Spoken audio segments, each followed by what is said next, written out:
Steel boots stomping, crashing the floor. Two wild Yinzers kicking through the door. Loud like a jag-off at a pins game fight. Brace yourself, this ride ain't polite. Two Dum Yinzers, loud and proud. Heads in the clouds, voices in the crowd. Chaos brewing, they don't play nice. Hold on to your iron and grab your prime anti-slice.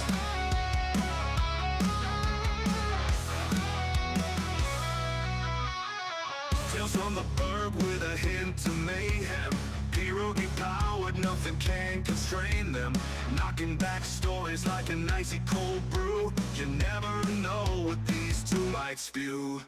Two Dum Yinzers, loud and proud. Heads in the clouds, voices in the crowd. Chaos brewing, they don't play nice. Hold on to your iron and grab your prime anti-slice.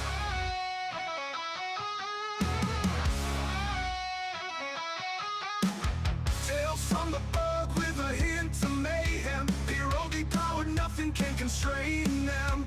Knocking back stories like an icy cold brew. You never know what these two might spew. Two Dum Yinzers, loud and proud. Heads in the clouds, voices in the crowd. Chaos brewing, they don't play nice. Hold on to your iron and grab your prime anti-slice. Rivers collide where the laughs always flow. Black and gold thunder everywhere they go. The madcap kings breaking every mold. With two Dum Yinzers, the stories don't get old. Two Dum Yinzers, loud and proud. Heads in the clouds, voices in the crowd.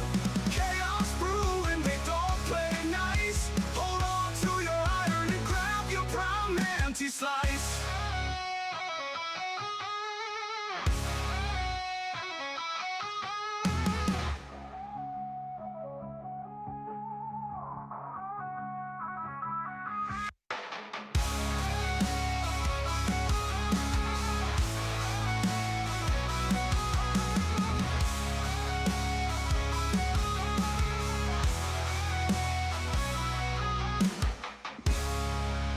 Hola, everybody. Hola, hola. Good morning. Good afternoon. Welcome to the show. This is episode 896 of the Two Dum Yinzers, and I want to say to everybody this morning, welcome back to the big show.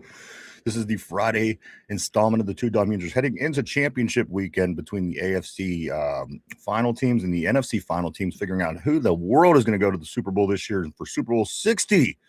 In just a little over 2 weeks, guys. A lot of things to get into. A lot of coaching news has came about over the past 24 hours. I want to say this morning, good morning to everybody.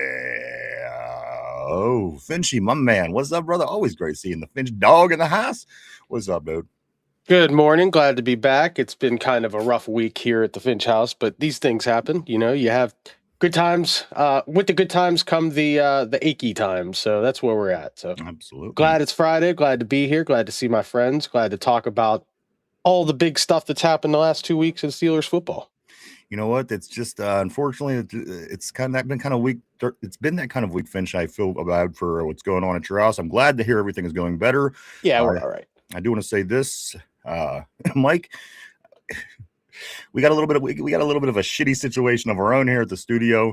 The toilet at the downstairs studio decided to go on us, and Mike, the man that wears many hats here at the Two Dum Yinzers, he unfortunately gets the task of tackling the toilet issues that we are having here at the studio. But we are going to make it happen. We got lots of things to talk about. We got, again, the championship games this weekend. Also, the latest coaching information and so much more, guys. Welcome back. Also, we have picks today. We got picks today. We're going to see who everybody picked for the games this weekend and who we believe that is going to be heading on to the Super Bowl in just 2 weeks, guys. So a lot of things going on. Let me start on the board this morning by saying good morning to Miss Pittsburgh. She says, here we go.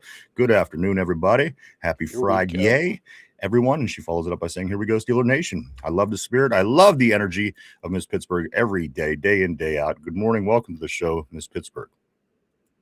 My man Tyrone on the board this morning. Tyrone says, Finch, Ryan, Mike, my guys. What's up, brother? Always great seeing the great Tyrone. Hi, Tyrone. The GOAT. Tyrone, if you will, on What's the up, terrible buddy? board. Always great seeing Tyrone, brother. Welcome. Either Joe says, "Hey guys, I find it funny that a third coach has declined an interview to the Browns." You know what? I have that at the very top of my list. I can't wait that he Nice. walks in today. Yes. I can't wait. I can't wait. So again, so many things to talk about today. Let me start off by saying a couple things. Penguins did win their fourth straight game last night. The Pittsburgh Penguins did beat the two-time Western Conference champions, the Edmonton Oilers. They came from two straight Stanley Cup championships. They go down. The Penguins beat them 6-2 last night for their fourth straight win. The Penguins impressive fashion last night. The Penguins are in second place, so they're looking good. Sneaky. They're sneaking up. Sneaky second they are. It's fun to be fans of that team that's sort of underdog that just kind of comes up, makes it happen, and makes a splash. It's getting to be a fun time of the year for the Penguins and for hockey. So yes, give me more. Let's do this. It sure is, and hopefully they can make a nice run again. We talked about the other day that one of these teams have to be the first team that advances out of the first round of the playoffs here in Pittsburgh at some point. We don't know if it's going to be the Penguins. It's been 7 years for them. We don't know if it's going to be the Pirates. It's been a million years for them. And again, the Steelers, everybody knows where we're at with them. So, guys, a lot of things to get into. The Penguins, they are 25-14-11. They will be playing Sunday at 6 o'clock. They'll be heading over to Vancouver for the third leg of their West Coast Canadian trip. So far, 2-0 on that trip, guys. The Penguins did score 3 goals in 37 seconds to start the game yesterday. It came out red hot. Again, getting that big win, putting them, just keeping them, securing them in second place, guys. Again, 25-14-11. Canucks Sunday. The Pittsburgh Pirates news.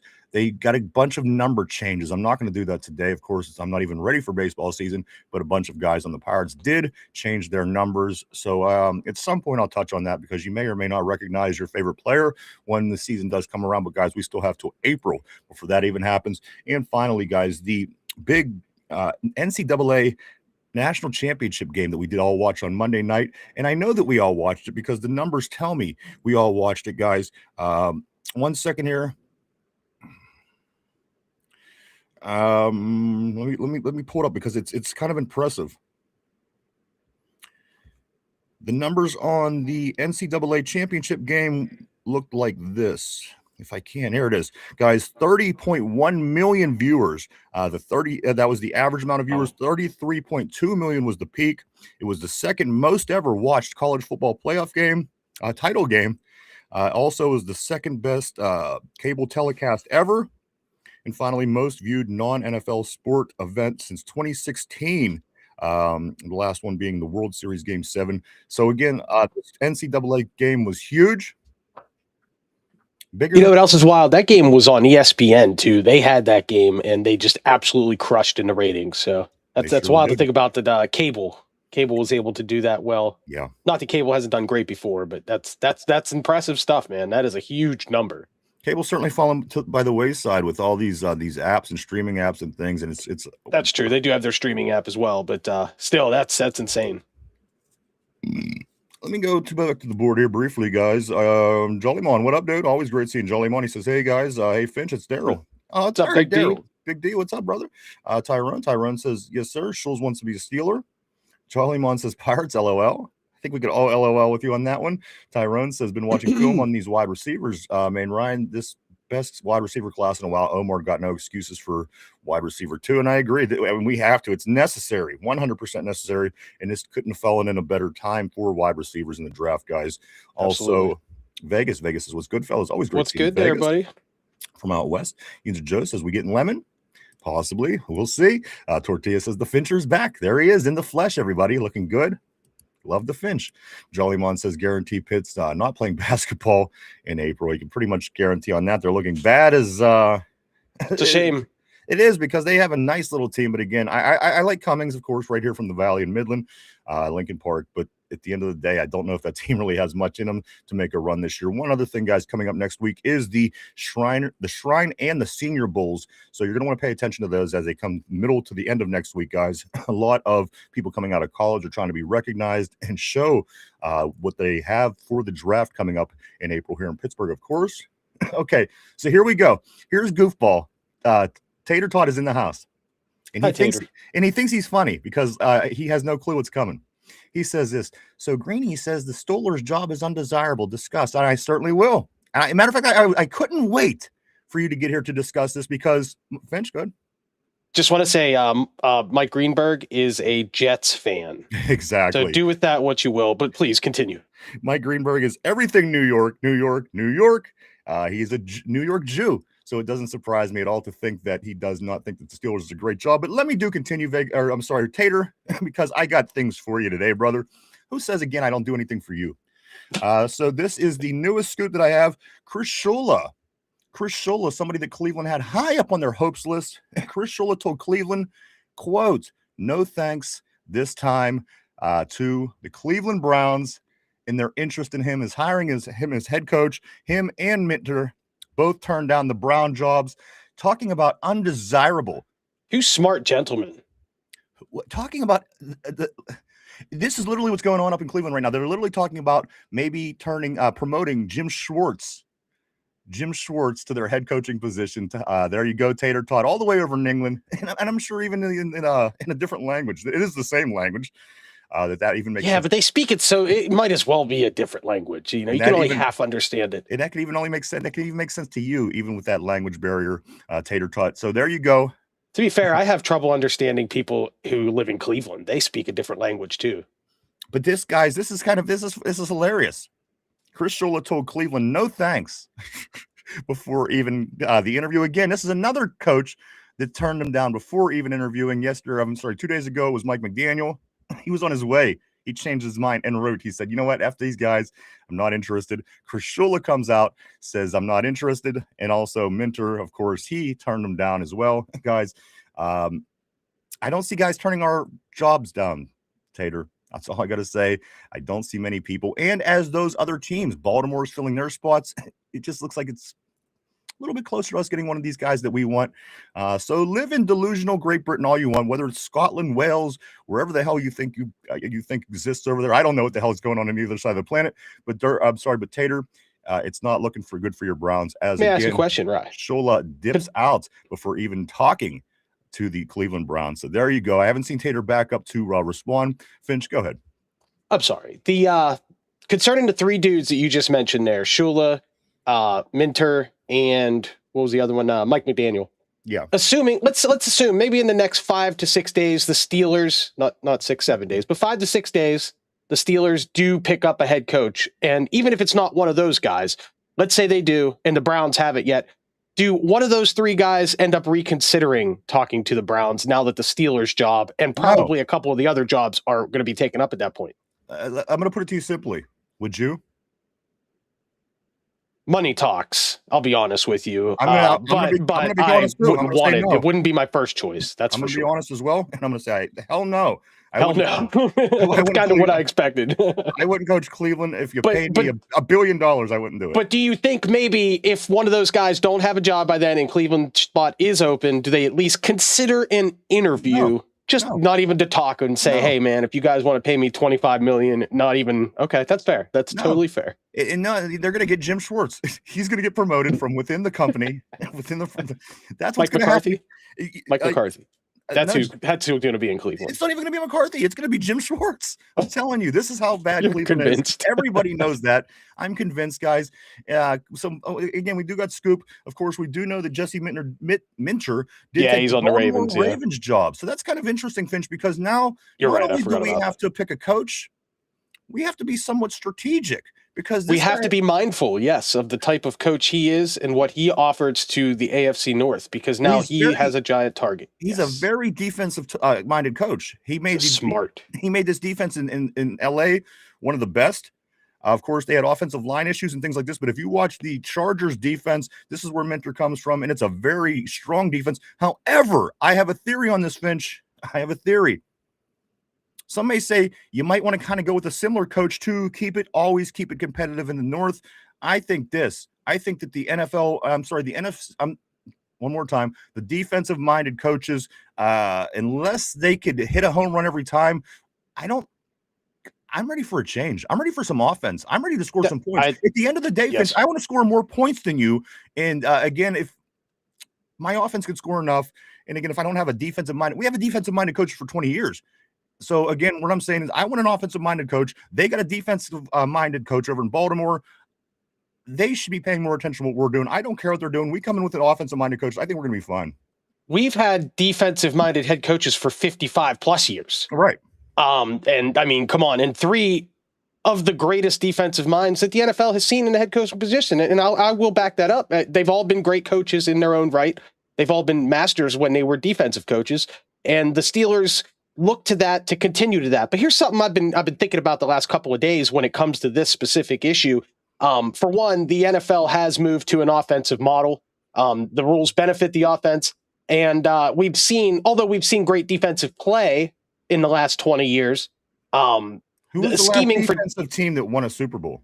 Yeah, there haven't been a whole lot, right? You could argue the Ravens in 2012 were pretty good, but I mean, that's 13, 14 years ago. Yeah. And it's not to say that teams that have won the Super Bowl the last few years haven't had good defense. Philadelphia had a pretty good defense last year, and when they won in 2018, was it? I can't remember when they won with the Foles.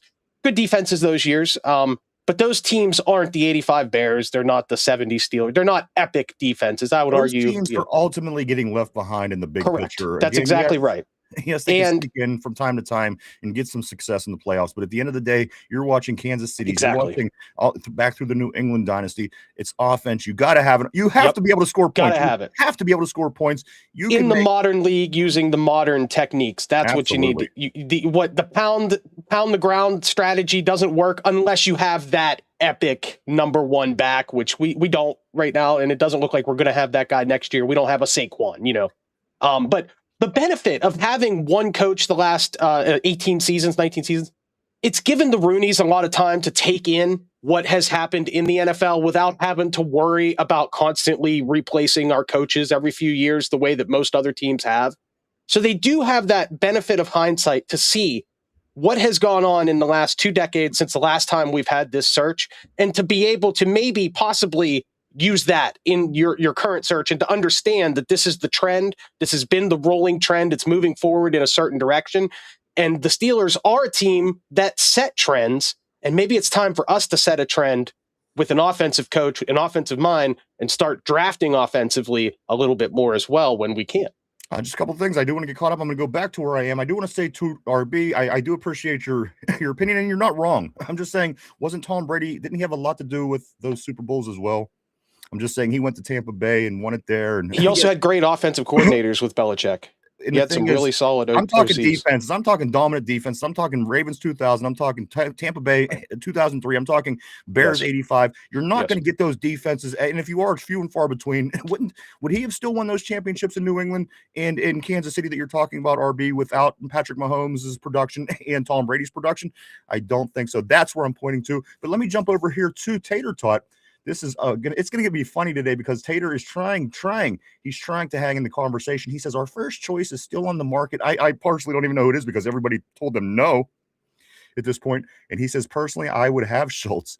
And you know what? Personally, you're more than likely going to have Schultz. So I hope that you're happy with that decision. That's going to be what's coming your way in Cleveland, guys. Nobody likes Cleveland. He says the Rooneys are dinosaurs, but they have 6 rings. How many rings? Super Bowl rings? Does the Browns have? Let me get back on the board, everybody. A lot of things to go over today. Lots and lots of things to go over today as things happen between in the coaching search. New news, championship games this weekend, picks. I got Derpy texting him in. Again, I'm firing him by the end of the show. If he isn't on, listen, this is the scoop. If you don't see Derpy on the screen in front of you today, he's gone. I'm firing him by the end of the show. I'm not being nice. I'm not dancing around it. He's done. Gone. You'll never see Derpy again. So if you like Derpy, pray to the heavens above. Do you see his stupid face in front of your face on the screen today? Otherwise, you'll never see Derpy ever again. I'm firing. Firing his ass. He has no excuses not to be here. He had ample opportunity to be here for these last 2 weeks of picks. And again, he was made well aware. And I have multiple arguments against him anyway. So if you don't see Derpy by the end of the show, say goodbye. This could be, again, the beginning of this is the year of change, if you will, guys. I don't know why I'm echoing. I think I hear echo. Is that me? All of a sudden, Mike Finch? No, I don't hear. Do you hear me? Okay, I don't hear me echoing now. It must be something on my end. When I mute my mic, Go a little lower. Your mic is way high. I just want to say that for starters, if you go a little lower, that might be the answer. Let me go on the board here while Finch works on that. So it could be a very exciting day, guys. Welcome back to the show. This is episode 896 of the Two Dum Yinzers. Welcome back. Let me start right here by saying this.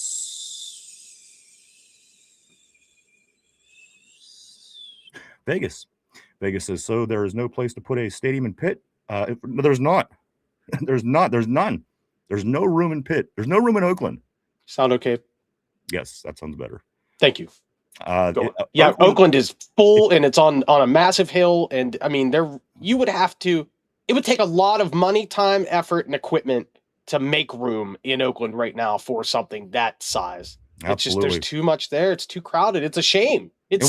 When they took out Pitt Stadium, they put in the peat, right? They put the peat right in its spot. So literally any space that there was for Pitt it's Stadium, not there. The peat and a parking, I believe, a parking garage next to exist, it, which is a great facility. The peat's it's a nice fine place. Parking garage too. It's my favorite. I like it. Yeah, it keeps me from walking. But at the end of the day, there's no room. There is no room in Oakland, unfortunately. I mean, they could find somewhere out of town. The school isn't going to give up anything it already has, right? They're going to want to get more land to acquire in order to put a stadium there. And I don't think it's in the cards, man.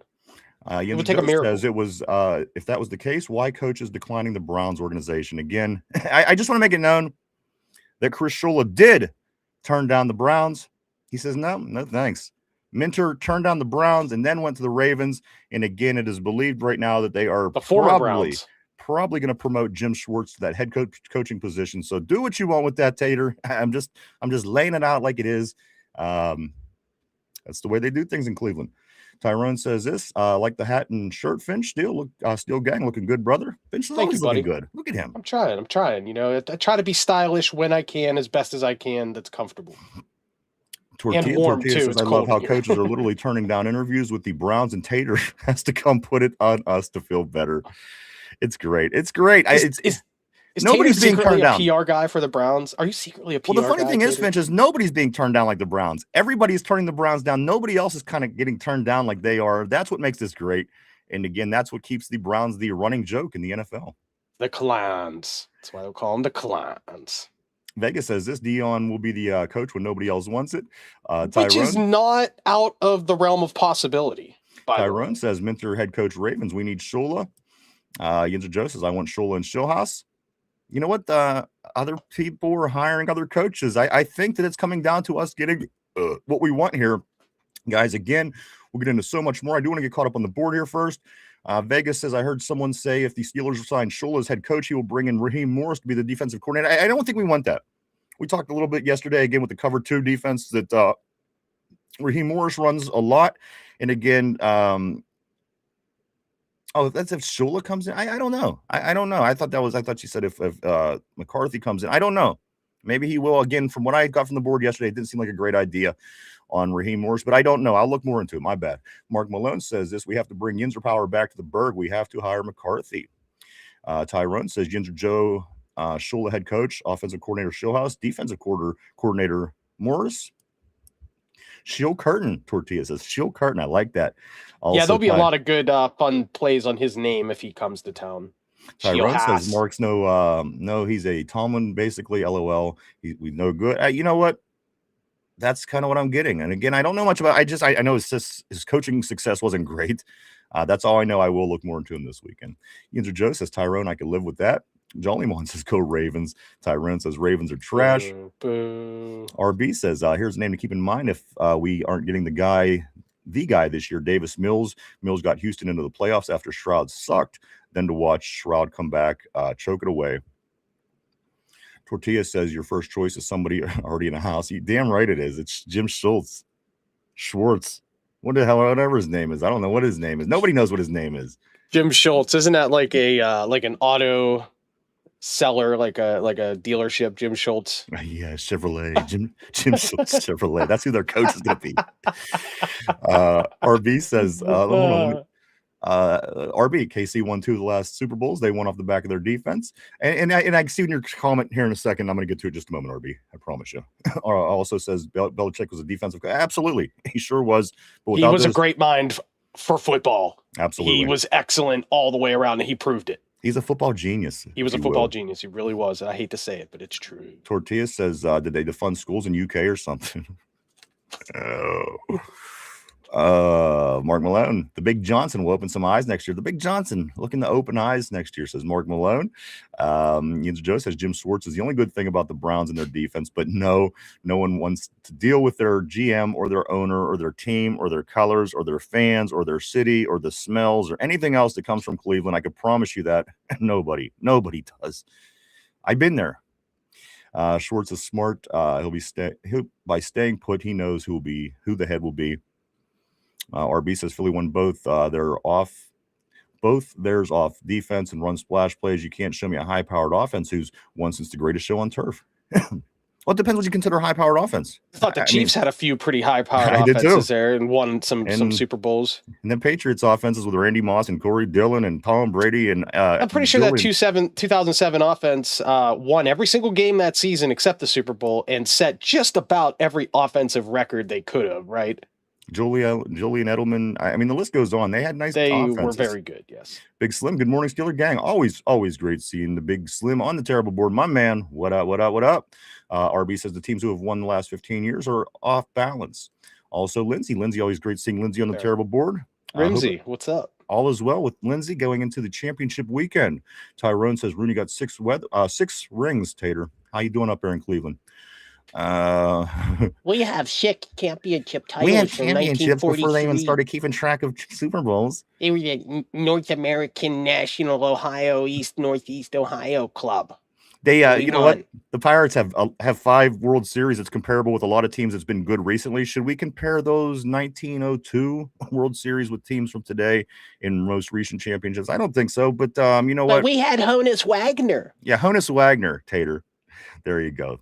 The Kabasi is coming out next year. This is John, Big John Stud. Middle name Mud. Always great seeing John on the board. He says Caleb Kabasi is coming out next year. Jolly says, I heard. Okay, I think we got it fixed. On our end.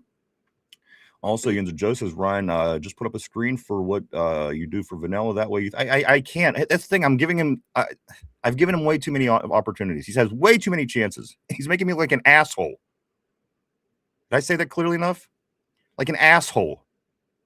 I say he's going to be there. Oh, I forgot.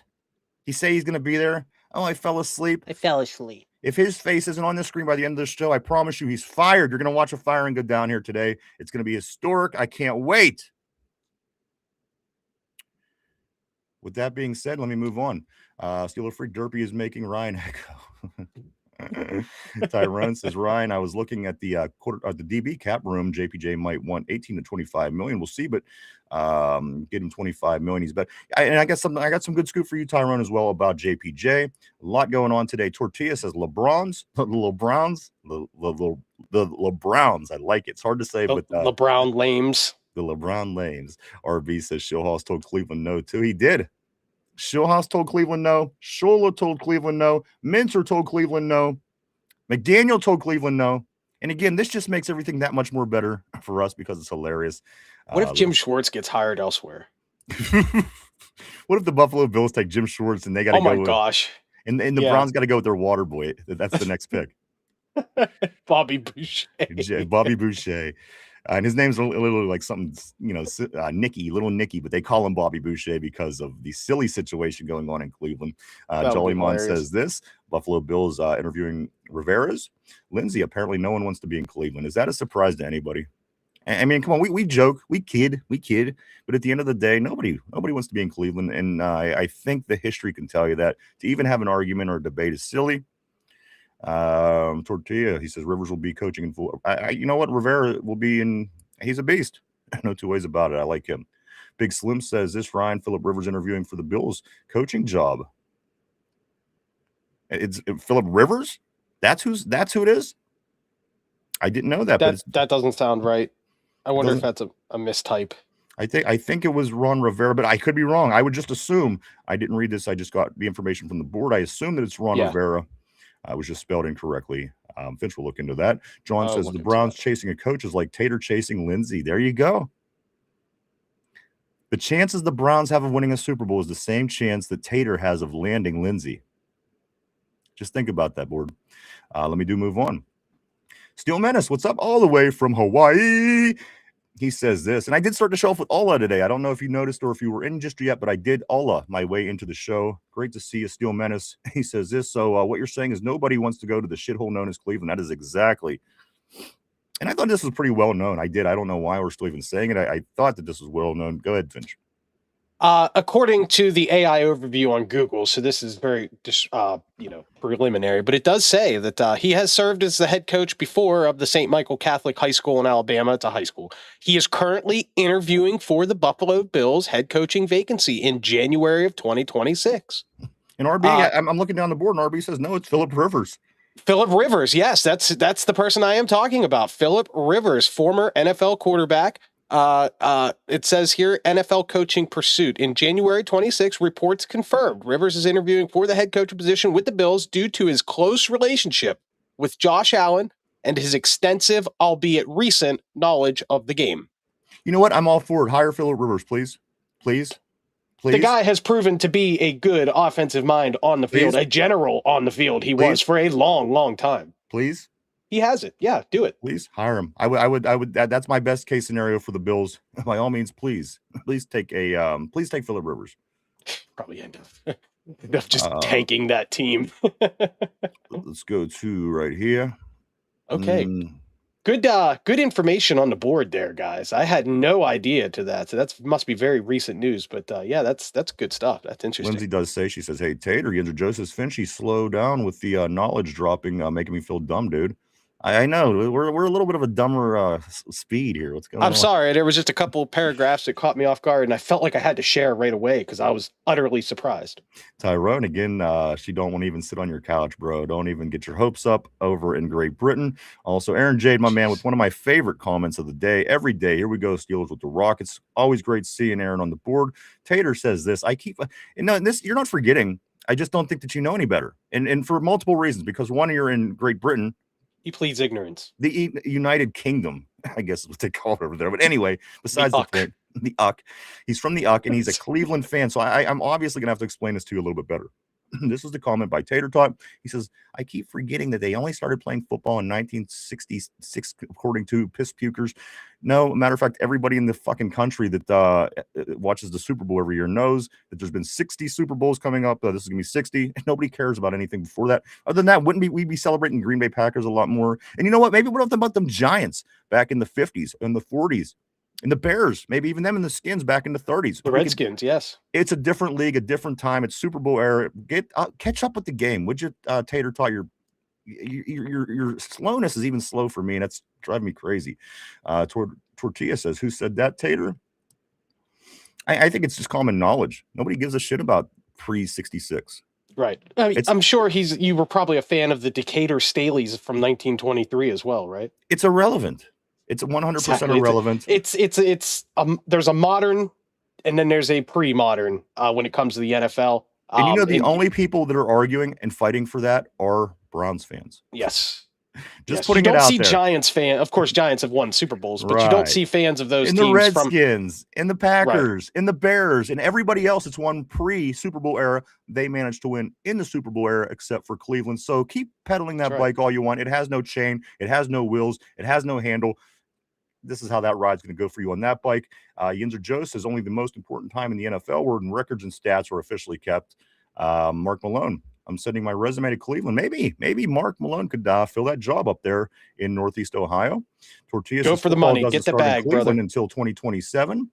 Football doesn't start in Cleveland until 2027. Tortilla is saying also. Steeler Freak says Lindsay told Tater no, just the same way all the head coaches are telling the Cleveland Browns no. RB says nope, it's Rivers. It is Philip Rivers. That, in my opinion, listen, just topically, please hire Philip Rivers. Somebody with, come on, I'm on board for that. I am aboard for that. Again, I can't tell if you're being like sarcastic or facetious, or if you're being like legitimately think it's a good pick for the Bills. I'm not sure. I think it's which a terrible way to take pick for the Bills. And I okay, think, you do. That's what I kind of figured. Yes, that's how I thought. And I will pull up all kind of stuff throughout the weekend to prove why Please it's going to do. be Yeah, terrible that's a for the Bills. wonderful talking point. Please, by all means, hire Phillip Rivers. Please. Listen, Phillip Rivers and Jim Schwartz in the AFC next year. I like our chances. Let's see. Mark Malone says this. That might be worst part of the job actually living in Cleveland. I couldn't agree more. Albeit it is a nice city. I do want to say I've been there multiple times for NBA games. It's a wonderful city. I enjoyed my time spent at the Rock Hall of Fame. And it's easy their to Science get in Center and out is of. nice. The traffic is not an issue there the way it is here. Yes. Yes. It is a nice grid structure. I saw shows at the House of Blues there. I had a wonderful time. But the city does have a smell to it. It smells, yes. There's a bit of a stank in the downtown that I don't smell. At least don't smell anymore in Pittsburgh. When I was younger, Pittsburgh had a stank as well. And they have the midges, the midge up in the Cleveland area. These bugs, they call them, they're midges, and they'll get you every time. I don't recommend going to Cleveland and everybody, but again, it's not a terrible city. It's easy to get in, easy to get out, but there's a lot more downside, I think, when it's all said and done. It's a nice place to visit, but I definitely wouldn't want to live there. Tortilla says, no, I've been seeing Phillip Rivers getting an interview. All right, I believe you guys. I am in on it. I'm very in on it. I would like to see them hire Phillip Rivers. He did such a great job at what he actually does when he came back this year, play quarterback. Yeah, I'm for that. Let me go up to Lindsay. Lindsay right here says this. Yeah, Lindsay doesn't date Browns fans. I like to fix them, but I can't fix stupid, she's saying. True. I get it. RB says Barry and Haslam are trying to push Shador on every coach who comes in. No one wants Shador, but they won't give up. Tortilla says this: when the Bible talks about hell, they were talking about Cleveland. Game ball. That is game ball right there. That whole last chapter of the Bible is just yes, it's about Cleveland. Revelations. It's almost an anagram for Cleveland. It's like a C shy. Right. Steeler Freak says Landing Lindsay sounds like a movie title. Landing Lindsay, a Hallmark. It's like a 90s romantic comedy starring Zoe Deschanel. If you're going to go up and see Regarding a Henry, maybe stop by and see Landing Lindsay right after. Tater says, well, the Hall of Fame is a farce. Of course it is. Listen, to the team that has nothing, of course they're going to say the Hall of Fame is a farce.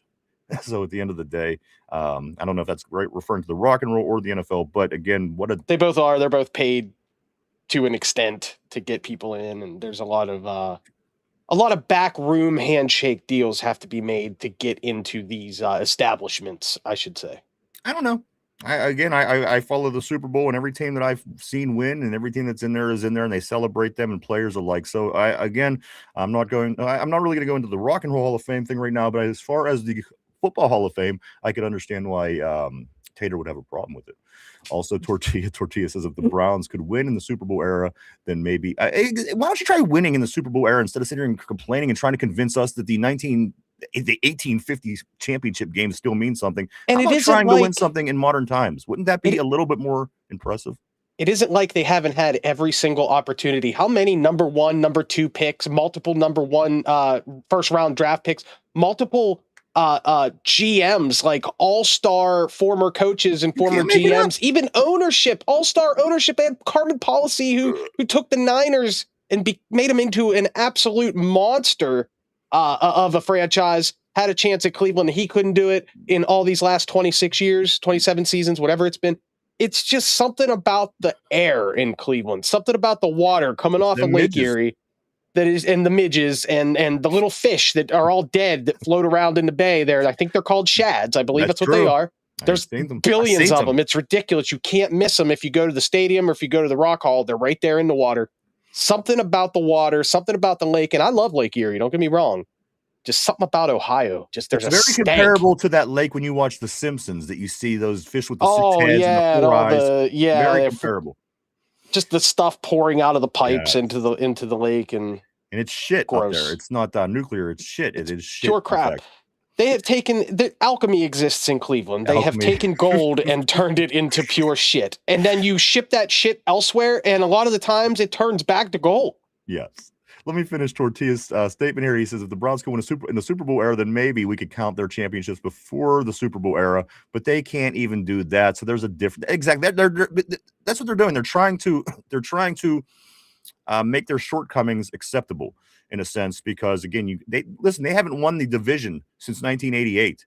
Yes. The Tennessee Titans have won it more prior than the Cleveland Browns. I believe the Jacksonville Jaguars have won this division more than the Browns have. In Cleveland, as Finch said, they have ample opportunity with the players, the draft picks, the coaches, the GMs. They really have. It really makes no and this for this reason, Tater. Again, God bless you, but that is a bad franchise. Come on over to the good side. Come over to the good team. We'll believe it or not, we will take you. Obviously, you like us. Why can't you like the team that we discuss? You're not just here hate watching us, are you?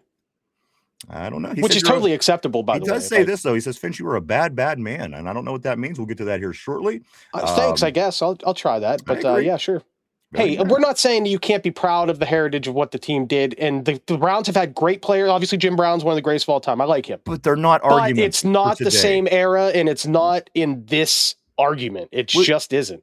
Hey, let me ask you this. Is Babe Ruth a better hitter than than Aaron Albert Judge? Pujols or Aaron Judge? And you know what you're going to say to me? Right. You're going to say this to me. It's different times. You can't even compare. Mike Tyson, Muhammad Ali.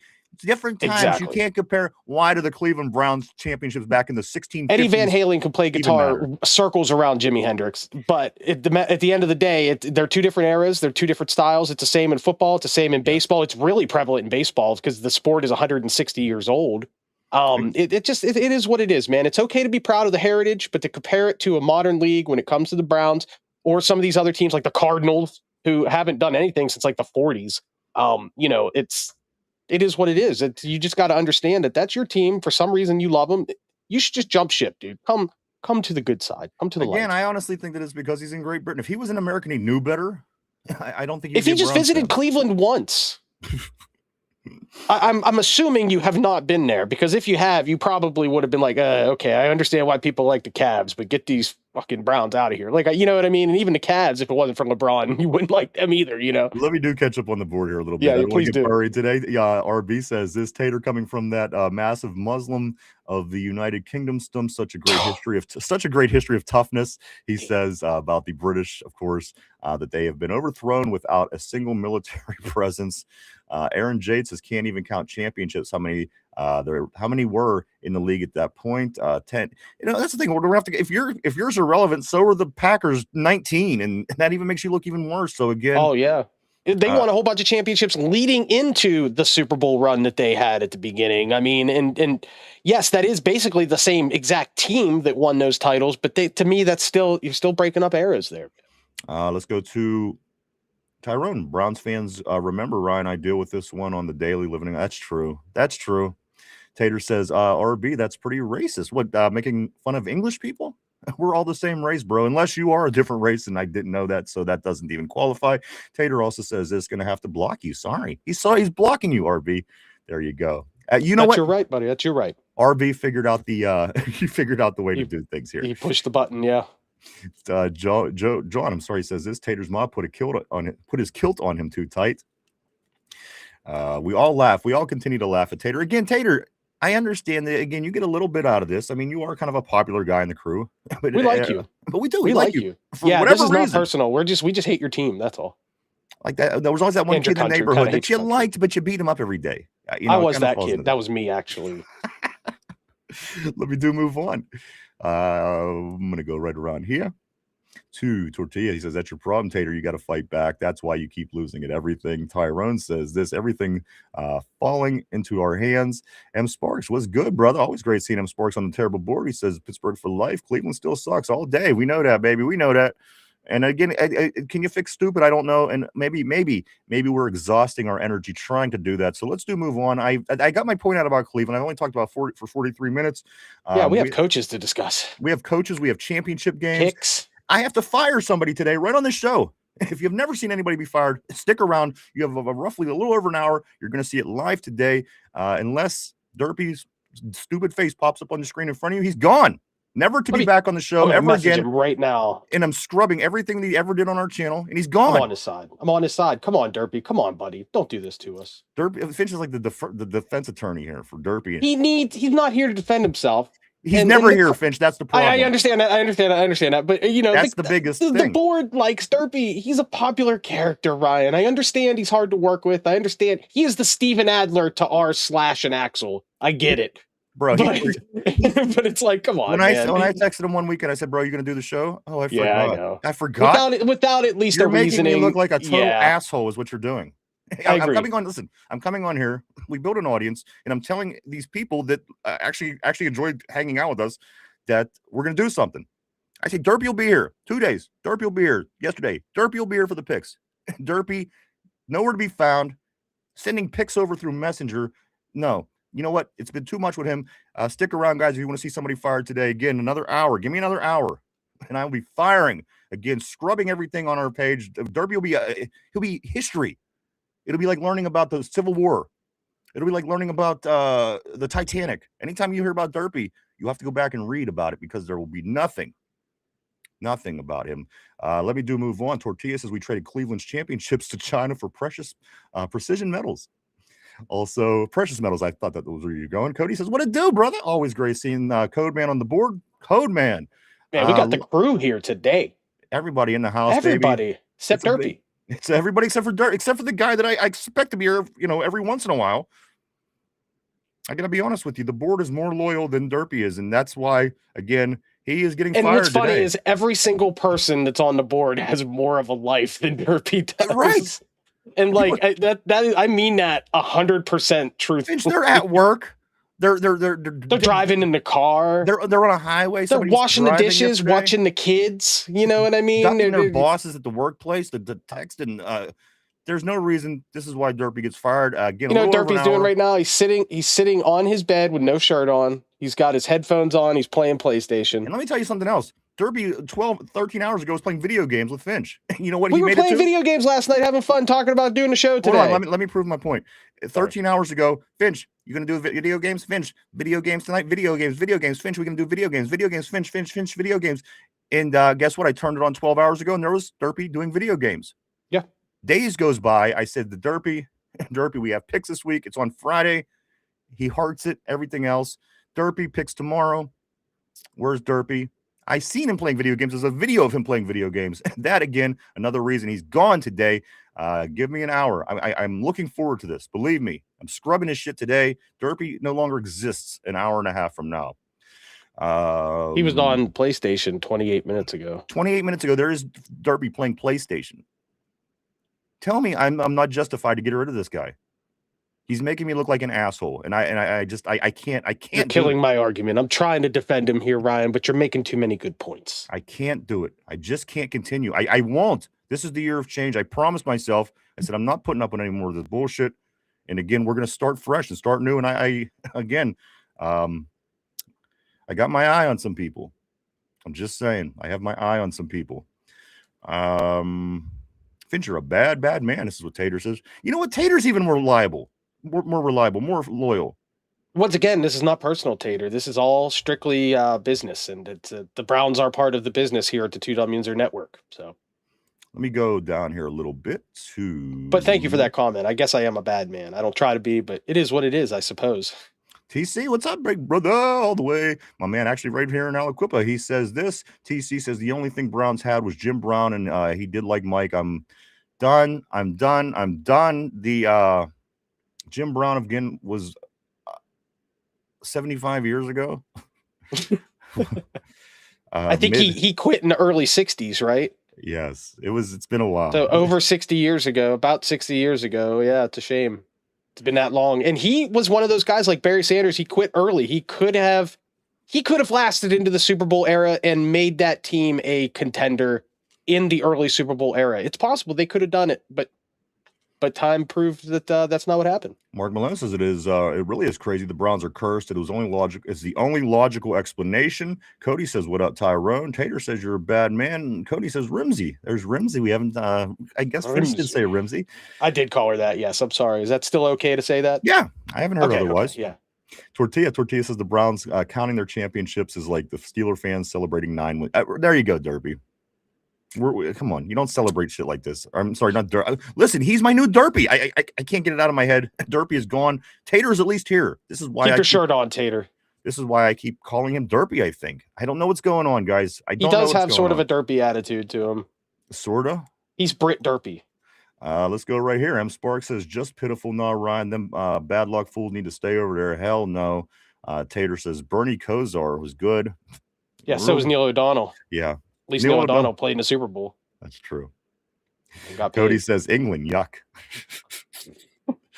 What a simple, brilliant comment. It was very simple, and that is a game ball candidate. It's dead on. Yinzer Joe says, since the drive, Browns have been cursed. Of course, that the drive he's talking about in the late '80s, the game just can't get over the hump.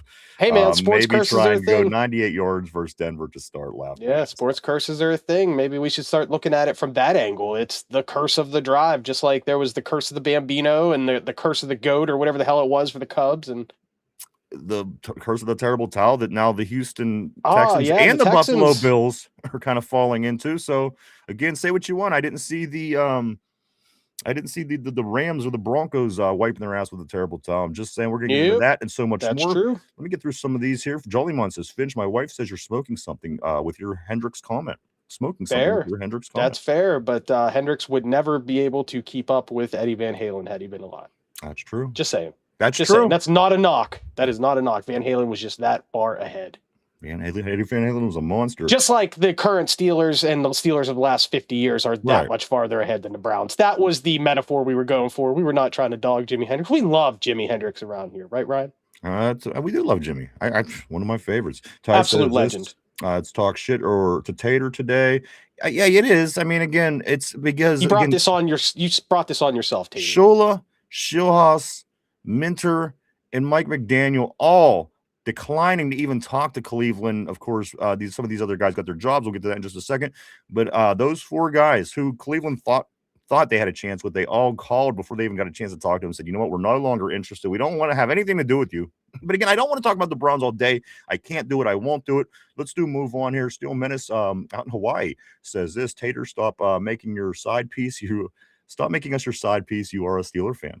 I thought that was going to one of the new Mike Tomlin rumors. I heard side piece. I was just, again, I'm going to leave that for a whole nother day. Once I get more facts on that again, I don't know to be fact or untrue. Don't want to be gossiping untrue rumors. Well, I don't care. I'll gossip anything. But the thing is, I want to have the information in front of me before I have that conversation. It's a me thing more than anything else. The morals means nothing to me.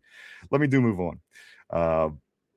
I'm going to go right here. Tortilla says this, the last time the Browns were good, the UK had an AIDS outbreak. Also, Tyra, okay, we did get this. Cody says, let's put another shrimp on the Barbie. Isn't that Australians? That makes it even funnier. Game ball right there as well. Yes. M Sparks says, inviting bad luck. We don't need losers and dummies in Steeler Nation. That's true. You do make a good point. Yeah. Very good point. There are a lot of dummies in Steeler Nation, though. Just not here. Not on this board. Yeah, I don't know. Some people say it. I don't see them. I see good in all the Yinzers, all Steeler Nation, but that's just me. Again, I might be nuts, so don't go by me. Big Slim says this is 31 people watching and 7 likes. Get those likes up, everybody. Thank you, Big Slim. Always appreciate that, my friend. Tortilla says Tater's like that girl in an abusive relationship that just won't leave. I kind of thought that too. He likes the abuse. He likes it. Lindsay a glutton says, for punishment, if you glutton for punishment. He is. Lindsay says he definitely takes abuse in this chat. And Marshawn, Cody says this. Cody also says, I don't care for you. Laugh my ass off. RB says, well, that's toughness. The toughness of the Brits. He said something I don't like, so I quit. Way to prove his point, maybe, Tater. Tyrone says this. It's okay, Lindsay. It's okay, Tater. Lindsay takes abuse in our GC. Tater says, thank you. M Spork says, Tater Tots. There he is. Tortilla says, Derpy is a natural Rooney. Mark Malone, Derpy is edging to a midget porn and can't be disturbed. Steeler Freak John says, Ryan is dumping Derpy. I'm dumping Derpy today. You're going to see it. You're going to see history right here on the show, guys. You are going to see it go down right here today. Tyrone says, I get it. If you are going to say you're going to do something, you got to do. Listen, if it doesn't happen once, maybe something comes up another time. I get it. Believe me, I'm human. I'm a human. But when it consistently continues to happen over and over and over and over, and the excuses are such as I fell asleep and I forgot, That's not an excuse to me, guys. That's telling me that you don't want to be here. And you know what? I'm going to fix that for Derpy if he doesn't show up today. I'm fixing it. I'm going to fix everything today. There's a little bit more echo there. I don't know where that's coming from. Finch, maybe try to go down and come back up with your volume, your level. Tyrone says this. I'm working right now. There you go. Tyrone, working his ass off. And he finds time to be here. Derpy hasn't, I don't know if he's ever worked. Okay, that is fixed. Whatever it was. Tyrone, Cody says, Derpy is out eating Smurfs. Yinzer Joe said, a loafer's life is loathing, is what Yinzer Joe says. Steelers Freak John says, this Derpy is picking up his new snap card. Tater says, Burpee is too busy to... Hey, even Tater is on Derpy. See this one? I have to get rid of Derpy. I have to. I have to. And I can tell Finch is disgusted. And I can tell Finch wants to defend him and be his defense attorney. And you know what? If Derpy shows up... It's hard to defend. I will let Finch be his defense attorney if he shows up. But that's even if he shows up again. I'm more hurt personally than professionally. Do you understand what I mean? Does that make sense? I mean, he's only been here for a couple of years. I don't want to do this. It's his fault. He's forcing my hand is what he's doing. And that's the problem. That's the problem. Sometimes you just have to take old Yeller out back. Sometimes you're going to take old Yeller out back. Yeah. Tortilla says, yeah, I like Dirt because he can take jokes, but bro definitely chooses when and when not to put in the effort, which is rarely ever. I agree. You see the big picture. Tortilla, listen, I'm not the only one. I'm not just making this up. People see what I'm talking about, guys. Tater says, Burpee, obviously on the welfare check. Tortilla, and if you are, that's whatever. I don't care. I don't care if you are. Everybody's situation is their situation. Everybody's situation is their own, and that's fine. I'm not against that at all or anything. But I'm just saying that has nothing to do with it. The fact of the matter is he's not here. He has the availability. That's what matters. He's not here when I need him. He's not here when he says he's going to be here. And I can't rely on him. So for that reason, he will be gone by the end of this show. Guys, do stick around unless you do see his face pop up on the screen. That's the only opportunity he has to save himself today.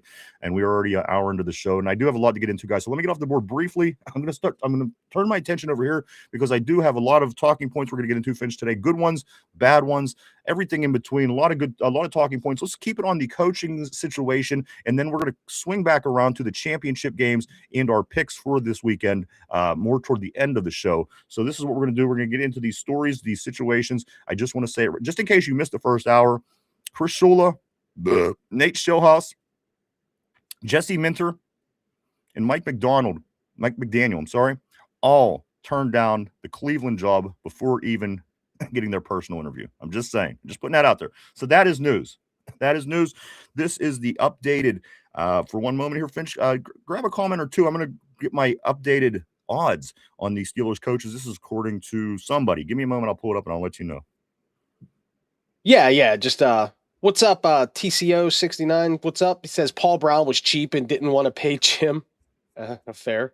Tyrone says, I came up with Rimsey. I was talking to Lindsay about Ramsey. Put them together. That's what it was. Sorry, it's hard. That was kind of a tongue twister right there. Sorry, Ty. Cody says Derpy's evil twin who also lives in his mom's basement. Wasn't that a meme for a while about Derpy's evil twin? Wasn't that a thing for a while? I don't remember. M Sparks here with the emojis with the little UK flag. What do they call that? The Wolfman Jack or whatever the fuck they call it. Tater's watched the Waterboy flick and been a Bad Luck Brownies fan ever since. Squirt clown emoji. I can't get enough of that. Lindsay says, sure did, Tyrone. Tortilla says they ain't ready for two Dum Yinzers. That's a great comment. Looking good. I would guess that show. I'd be a guest on that show.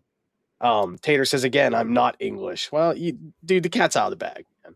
The cat's or the biscuit is out of the tort or whatever the hell they say over there. And you know the thing is, he won't tell us what he is. Just tell us. Just tell us. We're just going to assume you're an Aussie at this point. I mean, we have the shrimps on the Barbie joke. I definitely picture him as one of those like Cockney British with the really crazy accent, right? And he's got like 3 teeth, right? And they all face a different direction. and he has like a giant pimple on his nose. Yes. And he's definitely a chimney sweep. That is definitely what he does for a living. So The he's always all average- dirty, and he has a tall hat. Like the average Brit. That's what you're getting that too. Huh? He looks like Fiddler on the Roof type shit. Yes. Yeah, that's all I picture. Victorian era. He always wears like a jacket, and of course it's shit brown. Mark, I'm sorry. Go ahead. Hold on. Yes, I do want to say, because I do see Derpy. I'm sorry, why do I keep calling him Derpy? Tater Tot is actually taking off. He does say this. He says, "I have to go and get drunk now. Have a good weekend, Pittsburghers. Go Brownies." We have a nice weekend. Have a nice weekend. You see you, buddy. Yeah, thanks we'll see you on Monday, guys. So this is the odds of what it looks like right now. This is according to Finch. This is according to Bet Online. This is the latest odds for the Pittsburgh Steelers head coach on Bet Online. This is of yesterday, last night. Chris Shula is at a negative minus 125, which means it's very good. That is the best odds. Second is Nathan Schilhaus coming in with a plus 350, which is good as well. Only second to Shula. Mike McCarthy at a plus 400. Sean McDermott at a plus 600. The long shots coming in. Brian Flores 12-1.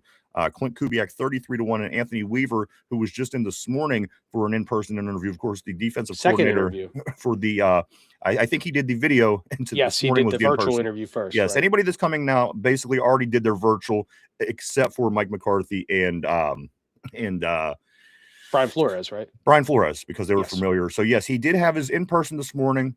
That did happen. It's already done with Anthony Weaver. Again, the odds for this year's coach, according to Bet Online, is Chris Shula at a minus 125, Schilhaus plus 350, Mike McCarthy plus 400, Sean McDermott plus 600, Brian Flores a long shot 12-1. Of course, he accepted.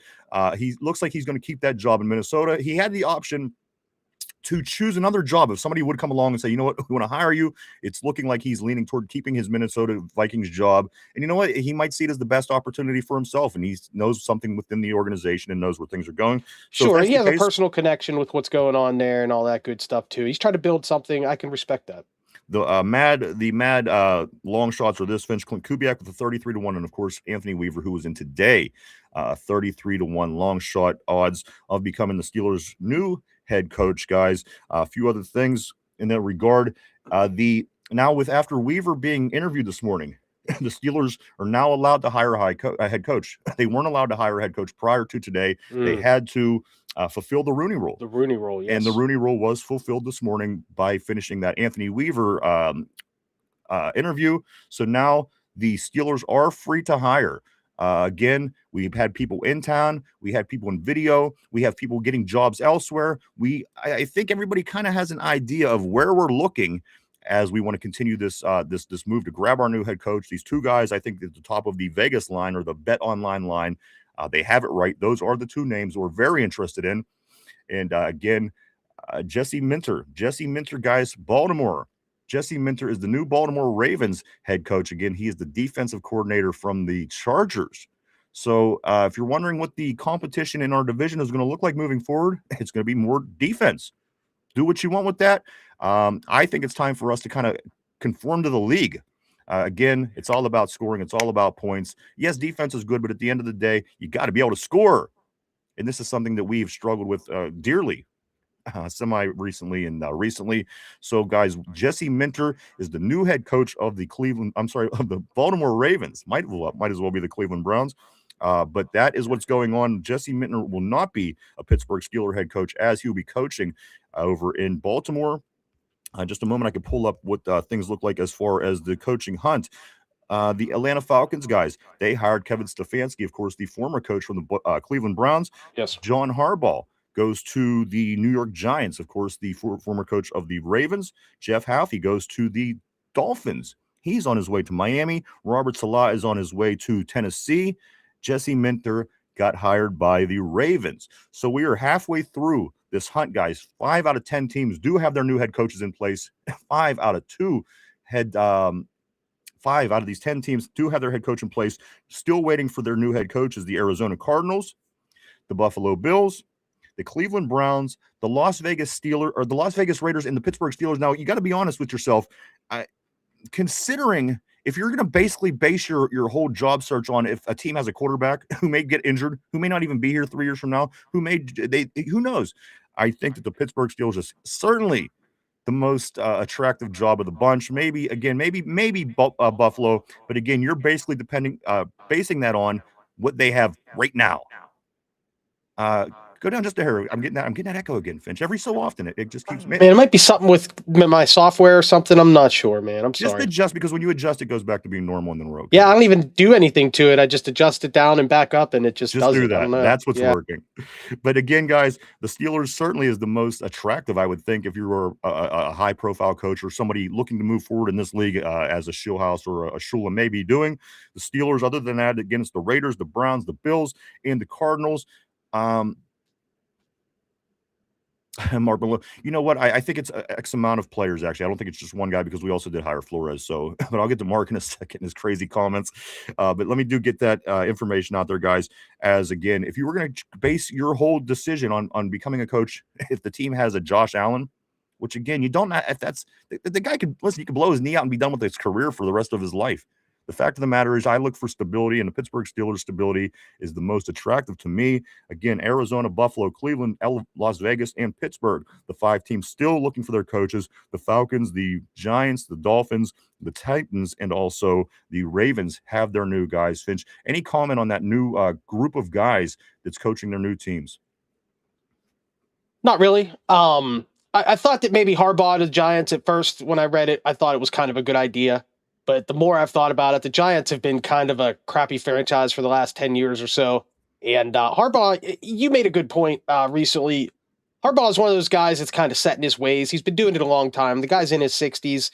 I don't think he's going to change for his team, for that team, I should say. I think he's going to try to run things his way, and I don't think it's going to work. So I don't see him bending. I don't see him compromising a lot. So I don't really like that hire. Other than that, I really don't have any other thoughts on the other hires already so far.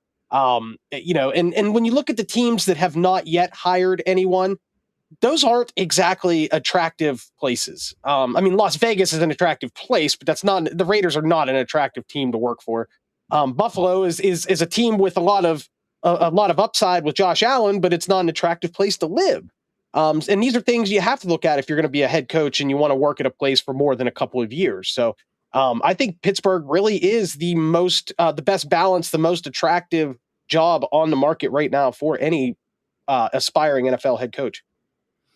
Also, Brian Baldinger does report this morning that there's interest by the Steelers. Again, I don't know how much. And again, there could be strategy going on here, guys, trying to jock your positions with other teams, trying to get your guy. Brian Baldinger reports this morning that there's interest in Mario Cristobal, of course, the coach from Miami, the Miami Hurricanes, was in the national championship game the other night. They like for these reasons: his old school leadership mindset, and an offensive. He's an offensive guy.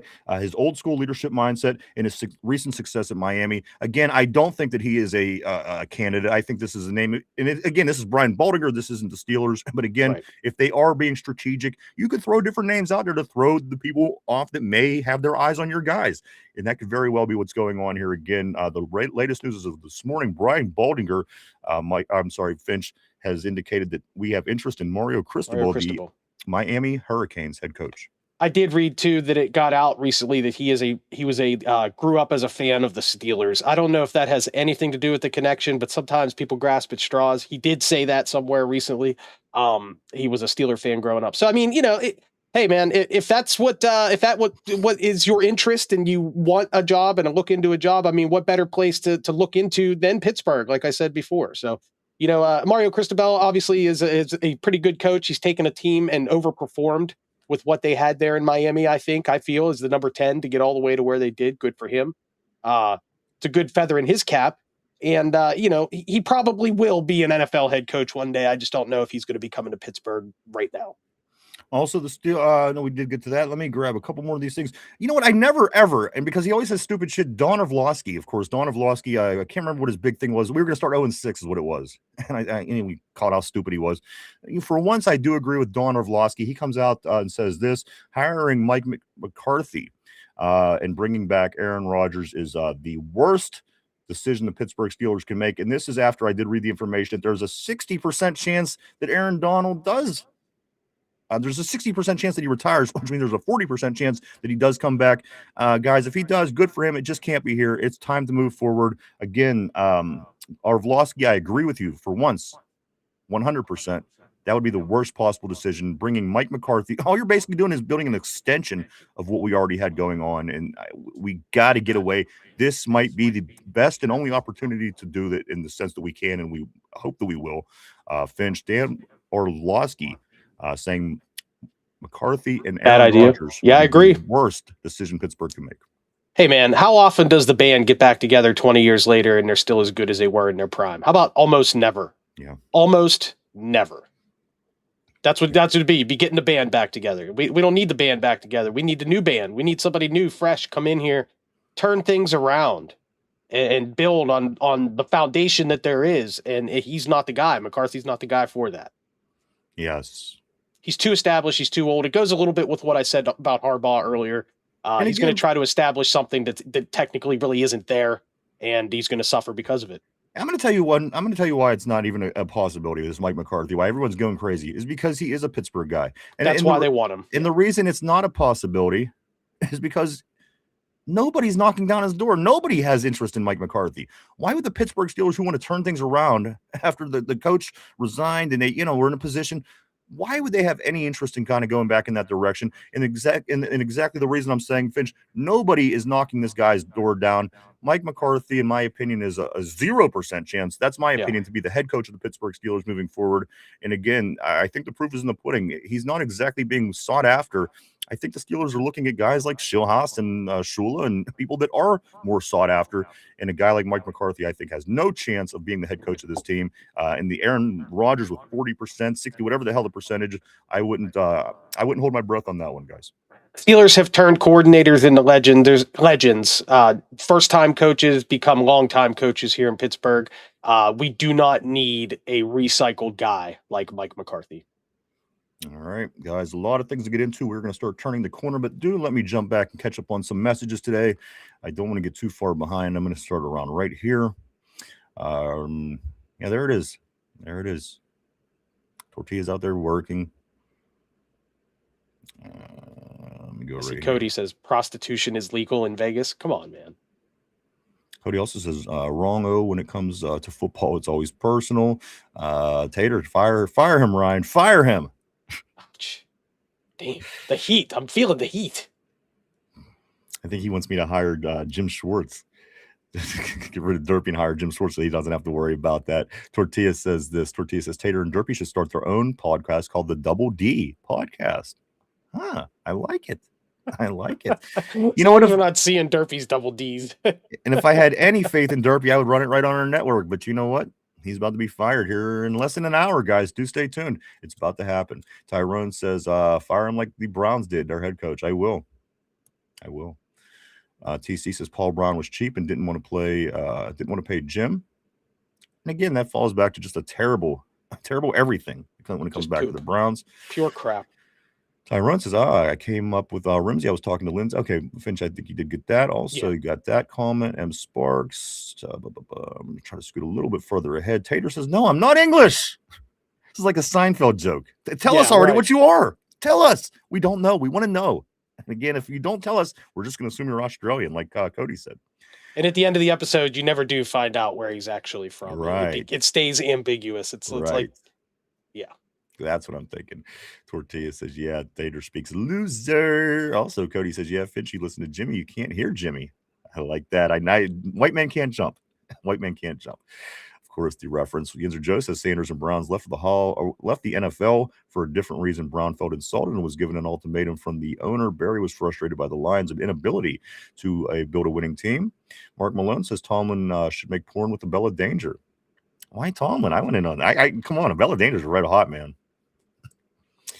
Tortilla says they don't have Yinzers for Dummies books. We could write it. We could. You know what? We should get in on this. Get in the book business. Go right here. Tyrone says my favorite show, man. Can't wait to meet you guys. Finch, you're going to absolutely Finch. Big draft. We're getting together for the draft. Guys coming in from out of town. I am trying my best to make it work. I have to go. I'm going to Las Vegas the week before the NFL draft. So that following week, I got to see how the schedule works out, but I will definitely the first night of the draft is a Thursday, right? They always do it on a Thursday. Yeah. I will definitely be trying my best to at least get there on the Thursday of the draft. Maybe you could win a lot of money out in Vegas. You have no problem. You could take a limo. You could take a limo down to the draft. How about that? I mean, I don't really plan on playing a lot in Vegas. I will be hitting the card table a little bit, but hey, possibly if I make a few extra bucks, I will come down. We'll have a good time. We'll share the wealth. It'll be great. Ryan is setting the precedent. Lindsay says, I am. It can't continue. Come on, it's how silly. Tortilla says Derpy has had 19 seasons without a winning in the postseason. Wait, hold up, wrong guy. Joe says dumping Derpy sounds like a Ben Stiller, Cameron Diaz movie. The movies today, the dumping Derpy and the what was the Lindsay? Raising Lindsay leaving Lindsay. Leaving Lindsay. Aaron says, don't fire Derpy. Jesus died for our sins. Tater said, okay, we did get that. Tater be gone. He's gone for the day, everybody.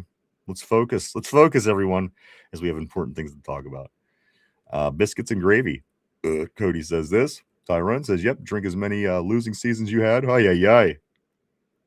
He'll die of alcohol poisoning. Stay safe, Tater. Everybody with the well wishes for Tater. That's what I'm saying. If he would just change his evil ways. He really is the Derpy of the board. He is. He's the good Derpy. Unbelievably. He's the Derpy with the little halo that's on this shoulder. Yes, he's the Derpy on my right shoulder. Where Double D is the Derpy on my left shoulder. M. Sparks says, Taters, your name gives you away, bro. Right. Fish with the fish and the chips. That's what that was my initial thought too, with the taters and the chips and the garage and the bloody hell and everything else they got going on over there. The U that they put in words like color. Yeah, that U. I hate that U. Stupid Keller U. And favorite. Favorite has that dumb U. Oh, they spelled tire with a Y instead of an I. These English. The F in English.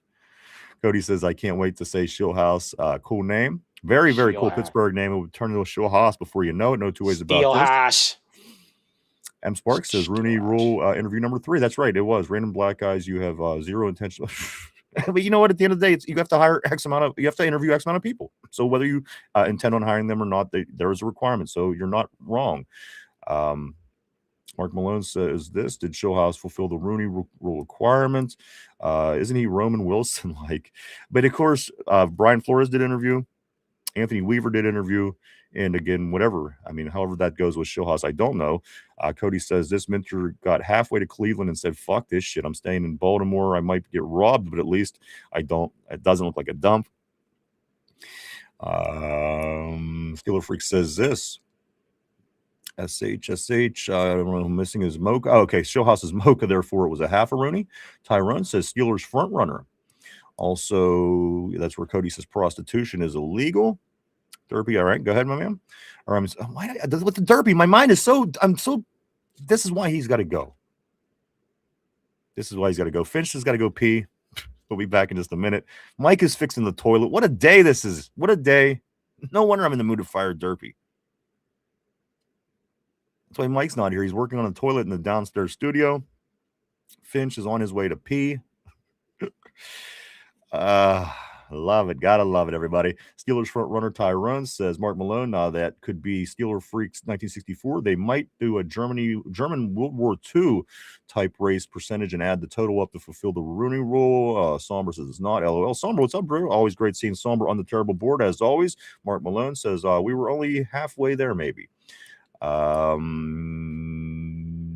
Mike Tomlin. What's up, Mike Tomlin? Always great to have Coach Tomlin back on the terrible board. Mike Tomlin says this. What the hell is a tater? We don't know. We don't know, Coach. We don't know. We don't know what the hell he is. Cody thinks he's Australian, and I'm running with that. Tyrone says, Mark, you want Mike McCarthy? Hell no. Hell no. Hell. Again, I kind of think it's a bit of a I think that's somebody that we know that we're not hiring. And we're kind of going through I'm going through the motions with. I truly, honestly don't think there's any chance that we hire Mike McCarthy as our head coach. I just don't. I don't think he's a good candidate. The guy, again, nobody's knocking his door down. He literally has the same track record as the other coaches I put in that category.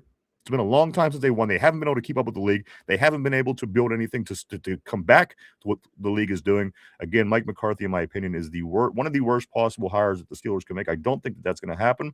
M. Sparks, he says, this interesting twist with Crystal Ball. It is interesting, but again, I don't think there's much merit to that either. Dan Orlovsky, Somber Tortilla says this fun fact: the Sacramento Kings GM Scott Perry had a dad that was an assistant coach for the Steelers. His name was Lowell Perry, and it was in 1957 for one season. That is interesting. Thank you for that information, Tortilla, my man. Tyrone says yes, Chris Shula. M. Sparks, I already bought A-Rod's one-way Greyhound ticket out of here. Lindsay says, yeah, I know, but that's the thing. I think it's kind of smoke and mirrors with McCarthy. I do think that it's going to, and maybe as Yinzer Joe's saying, maybe he could be an advisor, possibly. But as far as being hired for a head coach, I think that is out of the question. I do. I don't think there is a chance Mike McCarthy will be the head coach of the Steelers moving forward. Cody says, Motley Crue sucked ass. Old men need to put that puppy down. Somber says it's a smokescreen. Too many people were focusing on McCarthy. Exactly. M. Sparks, McCarthy, and A-Rod equal ARP. The fans are very salty. Come on. You think the fans are going to be happy with this? You're right, RB. For the sake of, doing a show for 3 hours every day, we have to look at every aspect and talk about everything. But I think at the end of the day, RB, you're right. I think it's always been Chris Shula. I think it's been Chris Shula from day one. I do think that this is the direction they want to go. And again, Schulhaus and Shula, but again, whatever way you want to go with one of them guys, I do believe one of those guys will be the new head coach of the Pittsburgh Steelers. It's just going to take time because, again, they both have football games. They're coaching this weekend, the same game for both of those gentlemen, being with the Rams organization. But at the end of the day, I agree. I agree. I think Chris Shula is the guy. You want to know who I think it's going to be? I think it's going to be Chris Shula. TC says, I think they interviewed Mike McCarthy just to get him out of the way. Possibly. And, again, you got to go through the process of a lot of things, whether it be this, whether it be that. I mean, you got to talk to different people. And again, it's got to be it's a smoke screen in a way as well, because if everybody knows the Pittsburgh Steelers got their eyes on this guy, maybe Baltimore picks differently, or maybe somebody else hires different. So again, the offseason is no different than the regular season. It's just not in pads. It's competition. There's people jockeying for position. There's people jockeying for the best players, the coaches, the best situations, and who could get it, who's willing to pay. So, I mean, it's an extension of the regular season, and you get to enjoy it the whole year around. That's part of why I love the offseason. Not as much as Mike. Mike loves the offseason more than the regular season, but I do. I've grown to love the offseason, certainly in the last 10 years of my life. A lot is done in the offseason. And again, if you follow the whole, it's pretty awesome to watch it play out. When the season comes around, and it's a lot of fun. Sommer says it's legal in some rural areas of Nevada, not in Vegas. That's true. I always heard that. Why is that? Why is prostitution not legal in Vegas itself? Tortilla, I don't mind us interviewing him just to see, but anything further than that worries me. I agree. Me too. Jollymon, I'm coming in from 5 minutes away. Hope to see Jollymon on the draft. Let me move on. I'm waiting for Finch. I don't know what's happened to him. I don't know what's going on, but it's a crazy day. Hold on. Let me see what's going on in my private chat. Finch is still in the bathroom. He's probably shitting. Finch had diarrhea. He had to run off to the bathroom, guys. So he will be back briefly. Let me move on the board.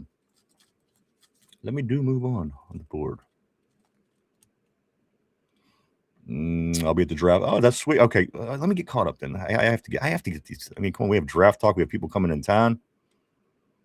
Steeler Freak says this, I believe. Oh, yeah, it's Jolly One. That'll be awesome, dude. We hope to see you there. Also, Steeler Freak says this. I believe it is Shula. They have to wait until the Rams win. Exactly. I think if anybody thinks it's anybody besides those two gentlemen, I think you're out of your mind and you're fooling yourself. I think Chris Shula is just looked at as being possibly one of the next good, possible great coaches in the NFL. He has a nice bloodline. There's a lot to like about him, a lot of upside for Chris Shula. And again, at the end of the day, I do think that is going to be who our new Steeler Freak is saying on the board is the shoe-in Shula. Tortilla. I know, Fitch. I can't get you in. I'm not. Mike's not in his studio. I mean, I don't know what to do. I don't know what to do. Mike is literally working on a toilet, and I don't know how you're. I don't know what's going on. So, just bear with me, I guess. Let me also go on right here. Steeler Freaks, I believe it will be Shula, and they'll have to wait until the Rams win and lose it all. Tortillas has put it all on Red 36 Finch.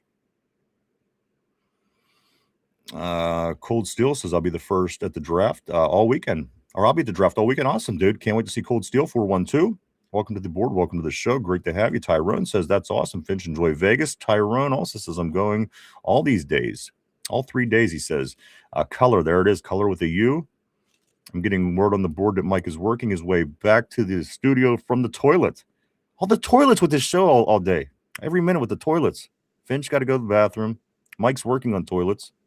I'm going to fire Derpy. He's a shit show. We're back. Can you hear me? I can hear you. Oh, excellent. Thank you. Red 36, he said on the board. Red 36. I'll keep that in mind. Tyrone says this. He goes, I'm going to be lit in the MF and draft. My first one. I'm going to come to the training camp. That's awesome. You're coming to training camp and to the draft. That is awesome. Sweet. Hope to see Tyrone a lot this year. That's going to be awesome, bro. Somber says, mind on the derpster. My mind is on the derpster is what's being said. I'm going to grab a few more as we are catching up here, and then we're going to get back to some of these topics, Finch, because we do have predictions. We have to do picks for this weekend's championship games. Also, some other news we're going to get into here briefly before. I mean, this show is moving along. It is moving along. Do me a favor and just adjust your level one more time, Finch. All right, thank you. Let me go right here. TC says Mike is gone, and people were singing that Hall and Oak song, She's Gone, which means moves on. Yinzer Joe says, I think McCarthy is going to be the head coach advisor. And that's a possibility. That's a possibility. I do agree with that. Just Learning says Baker said the Browns are the Browns. TC said everyone talking about Mike T like they were married to him. Move on. I agree. I agree. Like everybody, the thing is, time goes on with everything. With everything. Nothing can never not change and stay the same. Steeler Freak says this. Give him the derpy dip and have Mike drape his balls on Derpy's forehead. Yes. I don't know. How did I get dragged into this? I don't know. But I come in here to fix tech issues, and I got to drag balls across another man's face? No. Yes, Derpy's forehead. Well, not another man. Yeah, it's Derpy. I'm going back to dealing with shit. All right. Mike's going back to work on the toilet. I do have his picks. I do have his picks, though. I talked to him before the show. I have them here right in front of me. We'll get to that here shortly. RB says it's always been Shola. I think you're ultimately right. I do think that you're right on that. Tyrone says Chris Shola will change things here. I'm telling you guys. Somber, it's been real. McCarthy knows more about ball than Rooney, Kahn, or Weedle. I think they're just soaking up knowledge. Interesting take. Yinzer Joe says Steelers, I think, are trying to get a 2-for-1 deal. Get Shola and that's what I think they're trying to do too.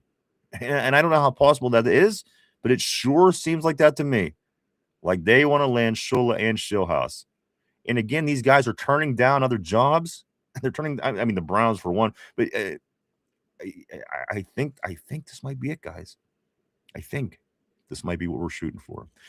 Let me take a look. TC says this: when a relationship is over, stop complaining and crying and move on. Talking about the past keeps you from moving on to something better. And again, there might have been great times, and you might have loved the person, and they might be a great person, but sometimes it's just time. That's the way life. It's one of the life lessons, I think.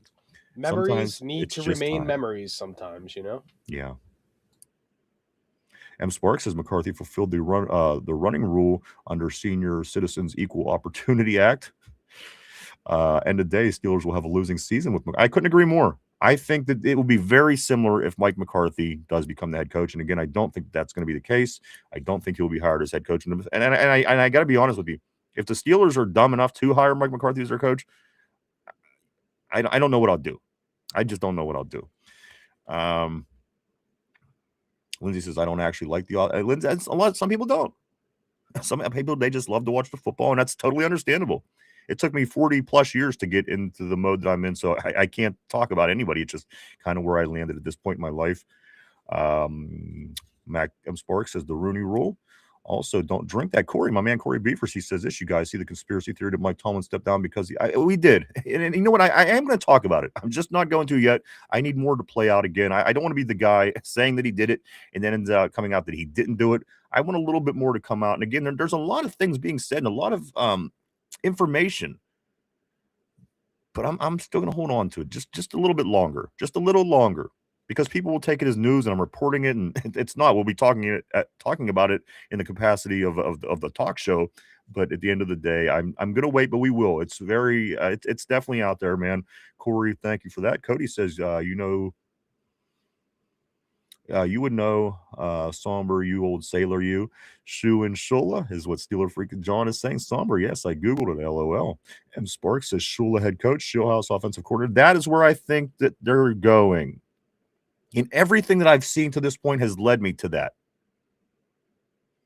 It just is. This seems like the gotta Steelers. hope we can work it out. That's a nice scenario to have, man, and hope we can make it happen. And they've talked to these guys video-wise. Next week they will be allowed to make the trek to Pittsburgh in between the championship games and the Super Bowl. So I think this will start to accelerate more next week after we get through this week, and especially again if the Rams don't win, that opens the doors up big time.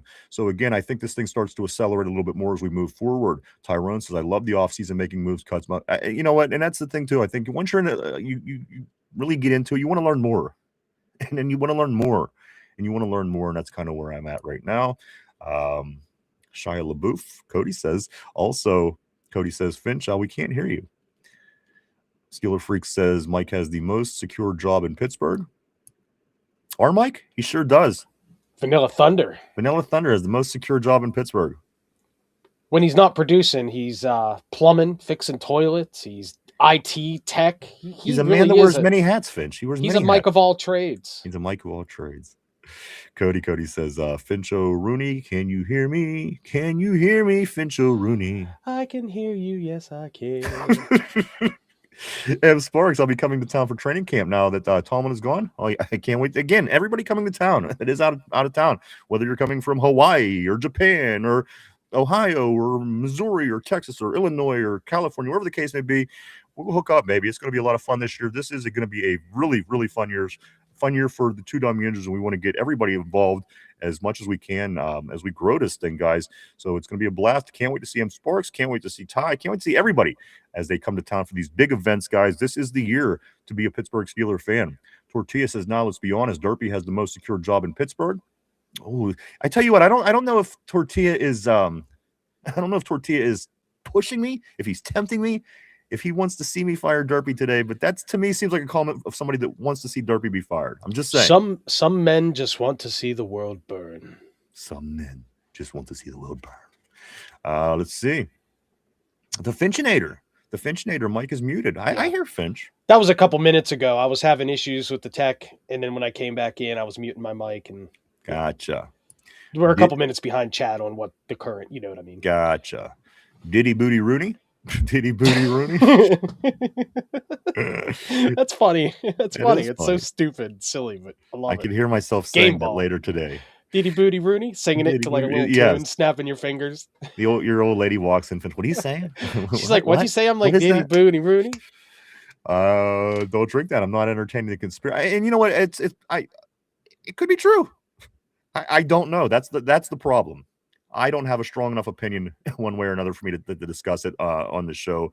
But once I learn a little bit more, again, whether it is or it isn't, I do want to talk about it. It's a story and serious accusation. You want to make sure we have the correct information before we start putting stuff out there. You can't continue to call people things without having the again. This goes in a lot of areas of life. People got to calm down. Adjust for real quick, Finch. I don't know. I don't know what that is. But again, people, what was me and Mike were talking about in the here's the thing. The 90s, everybody, there was such an individualism mindset in the 90s. Everybody did their own thing. Everybody wanted to, be themselves and express themselves. We were the kids of the 60s people who did that in the 60s. Now we're in a different time, guys, where everybody wants to be a part of something. If you're not on my team, I don't like you. If you're not on my opinion, I'm going to call you names. Those times have got to get back to whenever things were good, guys. It's not good for anybody. The I think. tribalist mentality is The not tribalist good mentality. in You're large civilization. That is a mentality for a different time and era of humans. We need to get over it. Understand that we are all of the same flesh and blood, and Absolutely. we all love and hate the same things. It is what it is. Don't dislike somebody without them giving you a really good reason to. right. Like me, I have every reason in the world to dislike Derpy. You see what I'm saying? But no, but seriously, go back to what I was saying. Back in the 90s, it wasn't like it is now. People wanted to go out and, again, show themselves off. Who am I? What am I? It was an individualist. It was just an appreciation for life. And again, I don't see that anymore. It's kind of a shame, guys. Everybody wants to just jump on somebody if they don't agree with you and they think a little different or just, and that's not what America's about, guys. This is for all of us. This is for 370 million of us. And we could all excel in this country if you truly wanted to. And I am truly behind every single one of you that want to do that. Let me move on. I'm gonna go right here. Mark Malone, if they don't do something soon, I'm going to go into a trance and find out what's going to happen. TC says, I don't believe nothing online until I hear it from the side. You know what? And that's the best. Too bad more people weren't like you, TC. I'm just saying, it's a crazy world we live in anymore. And it doesn't have to be this way. Things could be good. It truly can. We have to start giving all of our attention to things that don't deserve our attention. I think our lives could be a lot better, believe me, man. And again, TC, you're a little bit older of a gentleman. You know, the 90s were, come on. What a weird time we live in now. I want to see everybody do well, except for the Browns, of course. And the Ravens. And the Ravens. I mean, they're going to do well just because the Browns are. But we don't want to see it. Yeah, right. We root against it. Yes. Tyrone says, I'm hype. End of days, replacing Tomlin will not be easy. I don't agree with that. I think maybe, listen, he did a lot of things. He didn't just coach a football team. So maybe all the little things that a head coach is required to do because they have an extensive job. Maybe that's going to be hard, but I think we're going to land on our feet. I truly do, guys. I wouldn't be surprised if we win a playoff game within the next 2 seasons. Again, I wouldn't even be surprised if we get into the playoffs this season. That's just my opinion. We will have to keep on that, keep the receipts, and check in on that as we do move forward. Yinzer Joe says at this point, it doesn't matter who the coaches will be. The need is all positions in the organization is going to lead to the dispositions. How do you lead to wins when the players, coaches have no clue? Tortilla says, yeah, it's almost like Tomlin isn't even real. TC says this, when people put out false information, it could be exactly, and that's not just him, that's everybody. You can't call people a rapist. You can't call people racist. You can't call people, didn't this go back to the Scarlet Letter? This is why that book was very important for you to read in high school. They slapped a big red A on Hester Prynne's chest in that story, and that was the point, guys. It's not right. You can't, people have lives. What are you gonna do? You can't sit there and point fingers at everybody every minute. It's retarded, guys. Let's get back to having a good time and a good life and a good country. And shit's just getting old, man. Let me move on. And you're right. People do need to get a life, TC. I couldn't agree with you more, my friend. Justin Just Learning says this. I bet she was hot. I seen the picture. The chick that they're saying she wasn't great. I mean, she was okay. She was all right, but nothing fantastic. I would have expected Tomlin to be able to get a hotter side piece. That's just my opinion. And again, that's just my way of saying it. Let me move on. Steeler Freak says this, Derpy versus Vanilla Thunder in the Thunderdome. 4 breasts enter, only 2 leave. I don't know about that. Yeah. That sounds like the worst sumo match I've ever seen. Does that sound like the worst case scenario ever? Having those 2 guys go in a breast off? Yeah, with a breast. No thanks. Lindsay says, so much sweat, bro. Lindsay says, why I just mind my own damn business. Richard says, do you smell that? Do you smell that? Napalm, son. Nothing else in the world smells like that. I love the smell of napalm in the morning, of course. That famous quote. TC says, Yep. TC says, I remember when we didn't have social media. You know what? And that's part of the problem too. That is a large part of the problem. Social media and places like YouTube and video sites where you can create these like comment echo chambers. Right. When you get just a few idiots saying the same shit over and over and over again until they truly feel it's the truth. And then think about that as well, Finch. Why it's a double-edged sword in a sense, because you could do so many great things with the internet, so many great things with social media. You could keep in touch with people on the other side of the planet that you may have never seen again. But here's the problem. Here's the problem. Let's say there's something, a controversial topic or something on the internet. Any one of the 8 billion people on this planet can get in there and just give a response, and it doesn't matter. They can mean it. They might not mean it. They might just try to be a troll. They might. All it takes is one person. It's not really the platforms themselves. It's the availability. It's these things. Exactly. And the fact that they're so easy to and quick to just get on and say something about something that you were just 90% of the time have any sort of idea of what. Or Finch, if you're just off the seat of your pants saying, you know what, I'm just going to say this and it doesn't even whatever. I'm just going to do this before I leave the house. Sometimes people just get in a bad mood and they just want to get on there and fucking talk now, shit. Now you have these people over here thinking that they hate these people over here, and these people think that these people hate them, and these people said this about them, and these people never respected it. And it's a bunch of bullshit because, again, it just takes one. That's a problem. That's a huge problem, guys. And again, people, it isn't as bad as I think that people think that it is. I think all you have to do is have one asshole from any side of the argument jump in and give their 2 cents. And again, that makes things blown out of proportion. Especially when you involve people's actual lives, when you're trying to bring somebody down who didn't do anything wrong or perhaps did something wrong but doesn't deserve to be torn down the way that he or she is being in that situation. How do you fix these kind of problems? That's the challenge of the new. You just blow it up. That's the challenge of the new generation, though, Finch. We have to figure out how to fix these problems. Otherwise, it's not going to get any better. Never going to get better. Tortilla says this: if you fire Derpy, he's going to start his OnlyFans. Please, I wish him all the luck. He has 25 minutes, and if he's not here by then, he's gone, and he can start his OnlyFans. He can start his whatever he wants to start. It's he's on his own. He should start a new website called Only Hams. Or Only Derpy, because that's the only people that he's going to be hanging out with them again. He's not going to be involved in this at all. His shows are wiped from the network. And again, there will be no history of signs of Derpy ever. So it's coming, guys. And today, you don't even have to come back. This is not even a cliffhanger. It's not even come back Monday to see if I fire Derpy. Guys, in the next half hour, Derpy will be fired if he doesn't come to, if he doesn't show up to stick up for himself and say, hey, I'm here. I'm here to do these picks that I told you I was going to do. And I was told about 3 days in advance. And I would like to continue to do what I do, but I'm under the impression that he doesn't, and he's putting me in the position to fire him. So that is going down today, guys. So you are tuning in for a very special episode.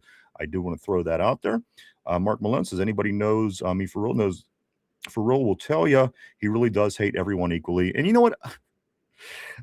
I mean, I get it. I mean, if you're going to hate somebody, hate everybody. I don't want to hate anybody for a stupid reason, but and I've had friends in my life that say that as well. So that's why it's fair to hate people in general. I think it's fair to hate the race. Yeah, people suck. People do suck at the end of the day. But you know what? Not these people, Finch. I'm saying people outside of here. In general, the royal, of course, if you would. Let's jump on right here. Corey says this: ever since the 60s, if you were a conspiracy theorist, you got laughed at. Now people get mad at you for attacking their political and religious beliefs because it's all a lie. That's a deep. It's a hard comment it's a hard comment to comment on, because I think that you're right, and I think that it requires a lot more conversation to understand what it is that you're saying. But I agree with you. There's a lot of depth there. There's a lot of depth, a lot of layers, guys. And we still have picks, so we ain't got time for that. There's a lot of layers. And again, if you do want to check them out, go check out Corey over Don't Drink That right here on YouTube. Guys, he has a lot of content out, a lot of conspiracy theories. Guys, go check Corey out. Corey Beavers at Don't Drink That right here on YouTube, my man. TC says, if we went to the times before social media, these people would go, I know. But the people nowadays wouldn't survive in our time. They wouldn't. And as crazy as that sounds, they just wouldn't. They don't have it. They don't have the stomach for it. Don't Drink That says, which makes me think that we're closer to the truth than we think. Cody also says, I work in the oil field where everyone is a bully, hateful, slurs, discrimination, or funny. Put your opinions in the friendly box, and that's what I'm going to say. What you can't. You got to still do your thing, man. You got to be happy. Live your life. Don't let other people's stupid opinions bring you down.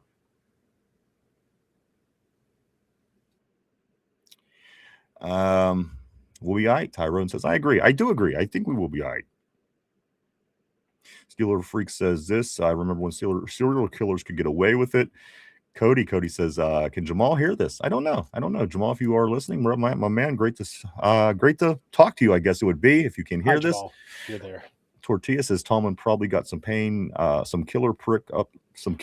Dude. Yeah, I'll bet he does. Can you imagine the tang you could pull if you were a head coach in the NFL for 20 years and you never had a Especially losing just the way season? he speaks, he could Right. probably just melt the pants off. He will a certain Tomlinism type of woman. He will Tomlinism the pants right off of her. You know what I mean? He will every fish. The standard is the standard, if you know what I mean. You know what I mean? You know what I mean? I got to be honest. I wouldn't hate having those pickup lines. TC says, Ryan, I was born in. Okay. All right. 56. Got you on that. He says, I remember what life was about. We kept our views to ourselves because of the. And you know what? Your generation, your age made the 90s great. My parents were also in the 50s. They grew up in the 60s. And it was because of you guys is what made us so damn creative and individualistic and free and everything that we got to be in the 90s. This internet it's I don't know. It's doing something to us, guys. It's not putting us in the right direction. But it is a double-edged sword because, again, there's a lot of good that you could get from the internet. We do know that. But how do you fix these problems? I don't know. That's why I'm a football guy, I guess. Let me scoot up here. Somber says, yeah, I saw the pic of her. His wife is hotter, respectfully. Just Learning says Tortilla. Also, M. Sparks says, heck, I'm excited. Been waiting for 13 years for Tomlin to go Greyhound just as long as that dipshit Rooney Jr. don't F it up. TC says people need to get in where they fit in. Yeah, that's, you know what I mean? And unfortunately, fitting in means hating sometimes, and that's never good. That's never good. And unfortunately, people nowadays don't know anything different. Because what they see on the internet is what they see on the internet. And if people were hating, that's the way life is. If people were hating in Europe, if people were hating in Russia, if people were hating in the Middle East, this is what we do. We hate. But that's unfortunately, it's not accurate. People are just, I don't know if we're going to be able to fix the problems that we are running into as a whole, as a human race. I hope I'm wrong. Tortilla says that's why Derpy always roams around. Steeler Freak 69. Do you have a black and gold defibrillator for the games? Cody says this. Whatever you say wrong, whatever I say right. And you can't tell anybody anything, and nobody wants to listen to anything. They just want to say what they want to say, and they want you to accept it. And if you don't accept it, then you're a hateful person. What a crazy, crazy world we're living. Screw this. Take me back to the 90s, please. RB. I never got it. People today are soft as F. No one's opinion or words are going to affect my life. And it shouldn't. And that's, and again, it's hard for everybody to do that.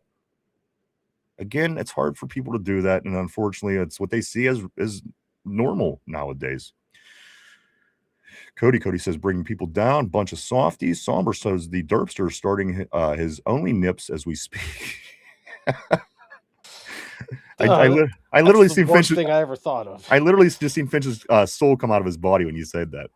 For a moment, it did. No thanks. Richard says this: the Browns have totally screwed the pooch when they paid Deshaun Watson all that guaranteed money. They're screwed. They really are. What a dumb organization. It just goes back to the organizational just stupidity. Just all the way down from the top, all the way to the bottom. That whole organization is garbage because of things like that. A deal like that, it ruins your team for half a decade. Tortilla says it's all an act. He says acting dumb has power now. Acting like your problems are someone else's fault has become normal. M. Sparks says mama boy epidemic. TC, right, basically. TC says Steeler Freak, I need one. Cody says I like to have chaos. It's kind of my thing. You are the troll.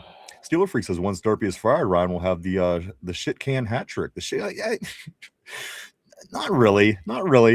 Hat trick is something to celebrate. Yeah, this is nothing to celebrate.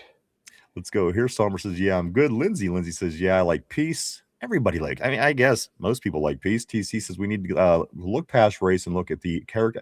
That's what I stand behind. And you know what? It isn't a better time to say that because you know what? That's what Martin Luther King taught me. And that's what I stood by my whole life. That's what I stood by my whole life is if you're good enough to get it done, go get it done. It doesn't matter what freaking color you are.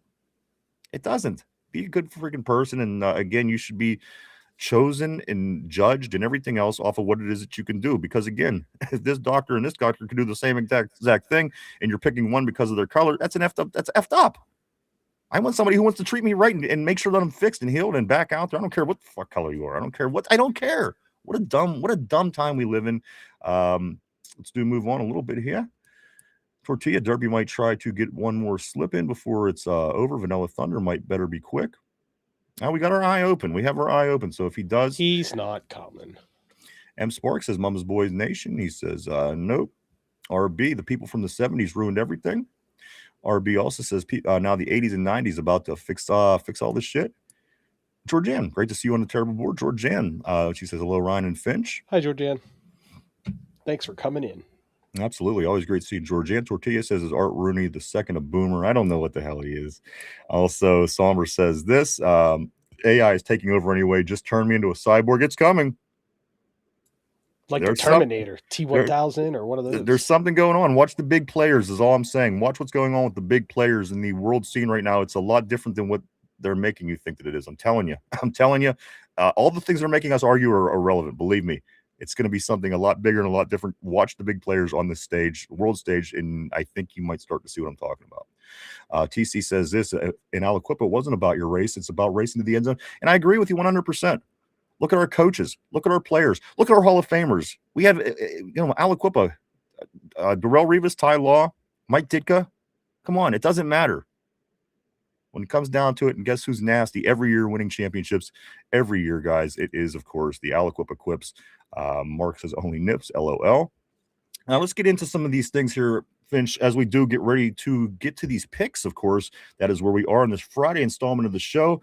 A couple Steelers, a little bit of Steelers scoop before we do that, guys. DeMarvin Leal did sign with the New York Giants. That's right, the Steeler draft pick that was a defensive lineman that we lineman / linebacker, I guess he was. He ended out going and signing with the New York Giants. That happened in the last 24 hours. Also, the Steelers signed Javari Rizzi to the reserve future contract. And I thought there was somebody else in here. Oh, yeah, some more Steelers scoop before we do get into this AFC Championship, NFC Championship weekend. TJ Watt to miss the Pro Bowl game due to an injury. You know what? I'm tired of hearing it with these guys. I don't want to hear. Man. This is what I want to see change with this new coaching regime.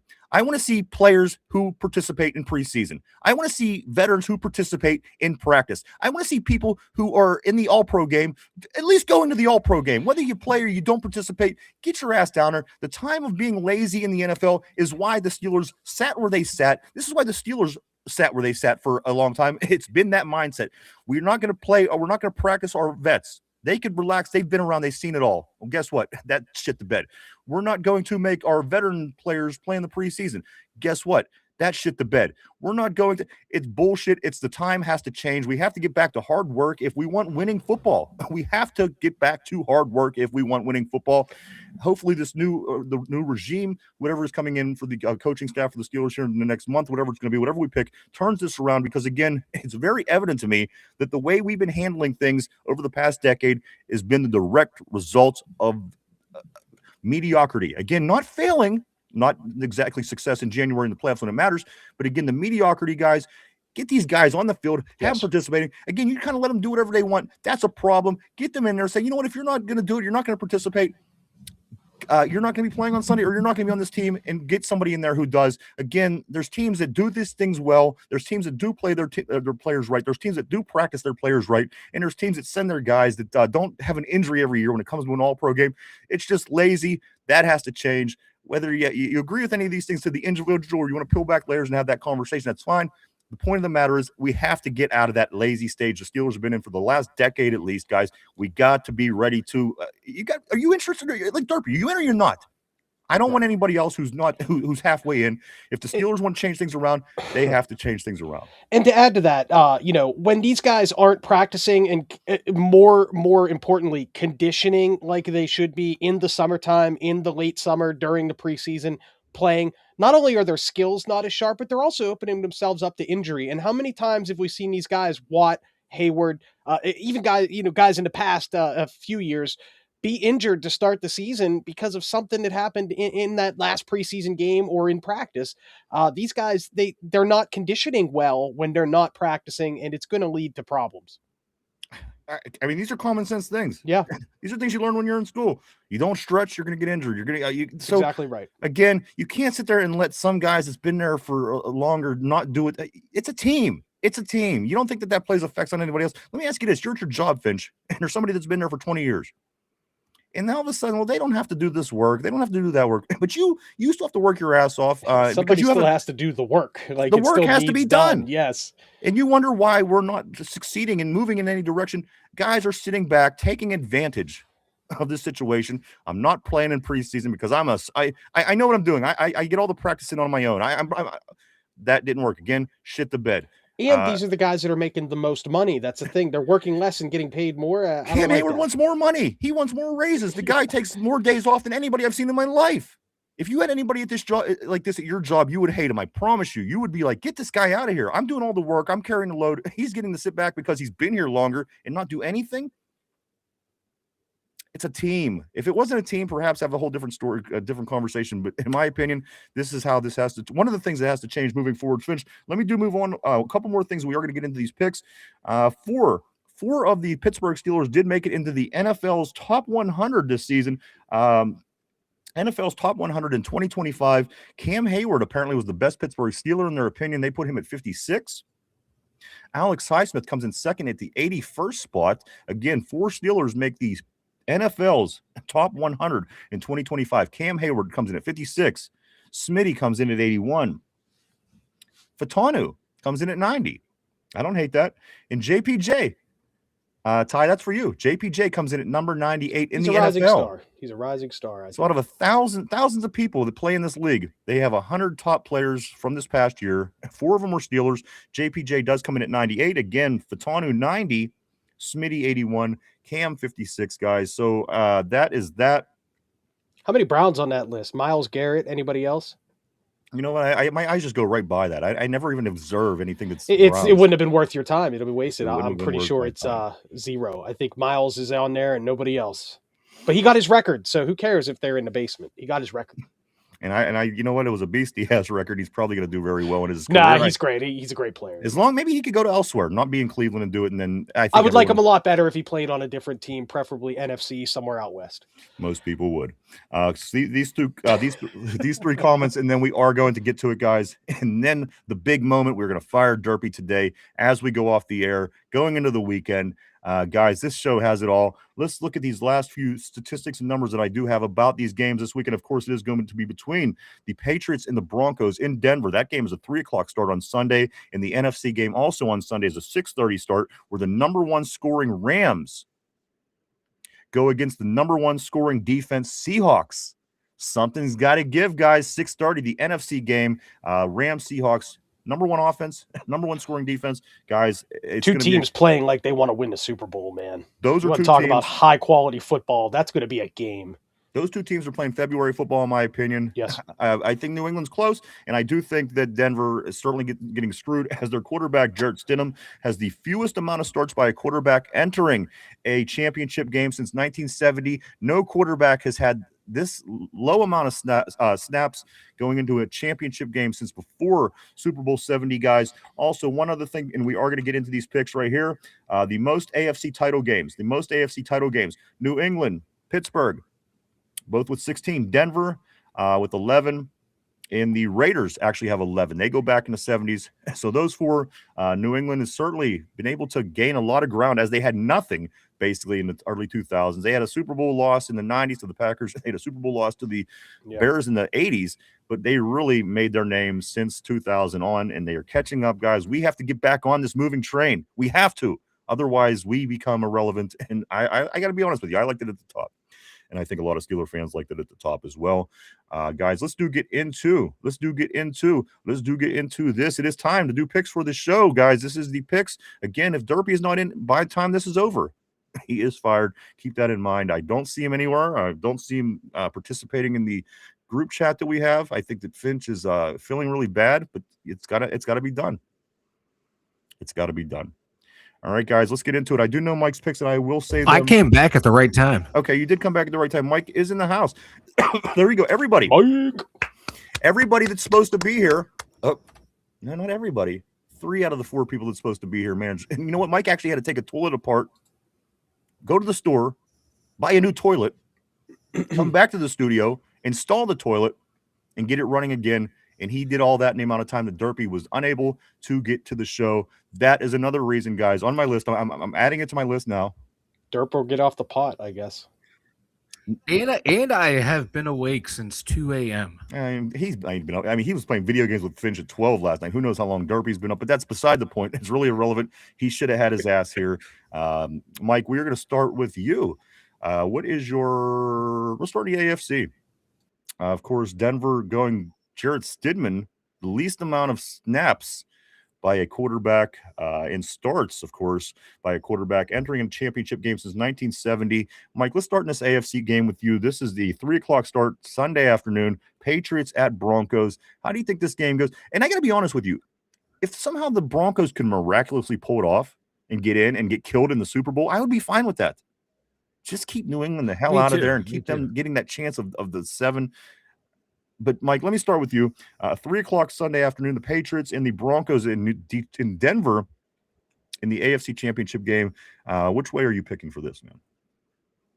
I'm going New England. I was going to go New England even if Bo Nix was playing. The only way I see the Broncos winning now is that defense is going to have to play like the 85 Bears, the Ravens, the Steelers of yesteryear. They are going to have to put up a legendary performance. They're going to have to do what the Steelers defense did this year, force a ton of turnovers and then have the offense capitalize on short fields. That's the only way this game's going to stay close.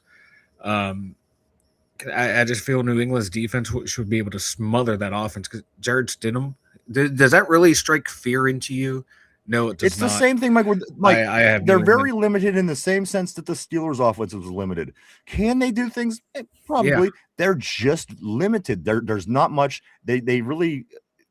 Yeah. You know what I'm saying? Their game got shrunk so much by not having the guy that played quarterback every snap of the season to where they're very limited as when you're playing the Steelers. Well, they're not going to do this because they can't. They're not going to do this because they don't have another wide receiver. They're not going to do this because they have a slow 43-year-old quarterback. So again, for those kind of reasons, I think Denver is really behind the 8 ball, very limited because even with the Bo Nix back there, it's still a tough thing to do is to win a championship game and to get to the Super Bowl. Yeah. You're putting that on a Jarrett Stidham again, who took 5 snaps and 1 snap all season. It was a kneel down at the end of a game.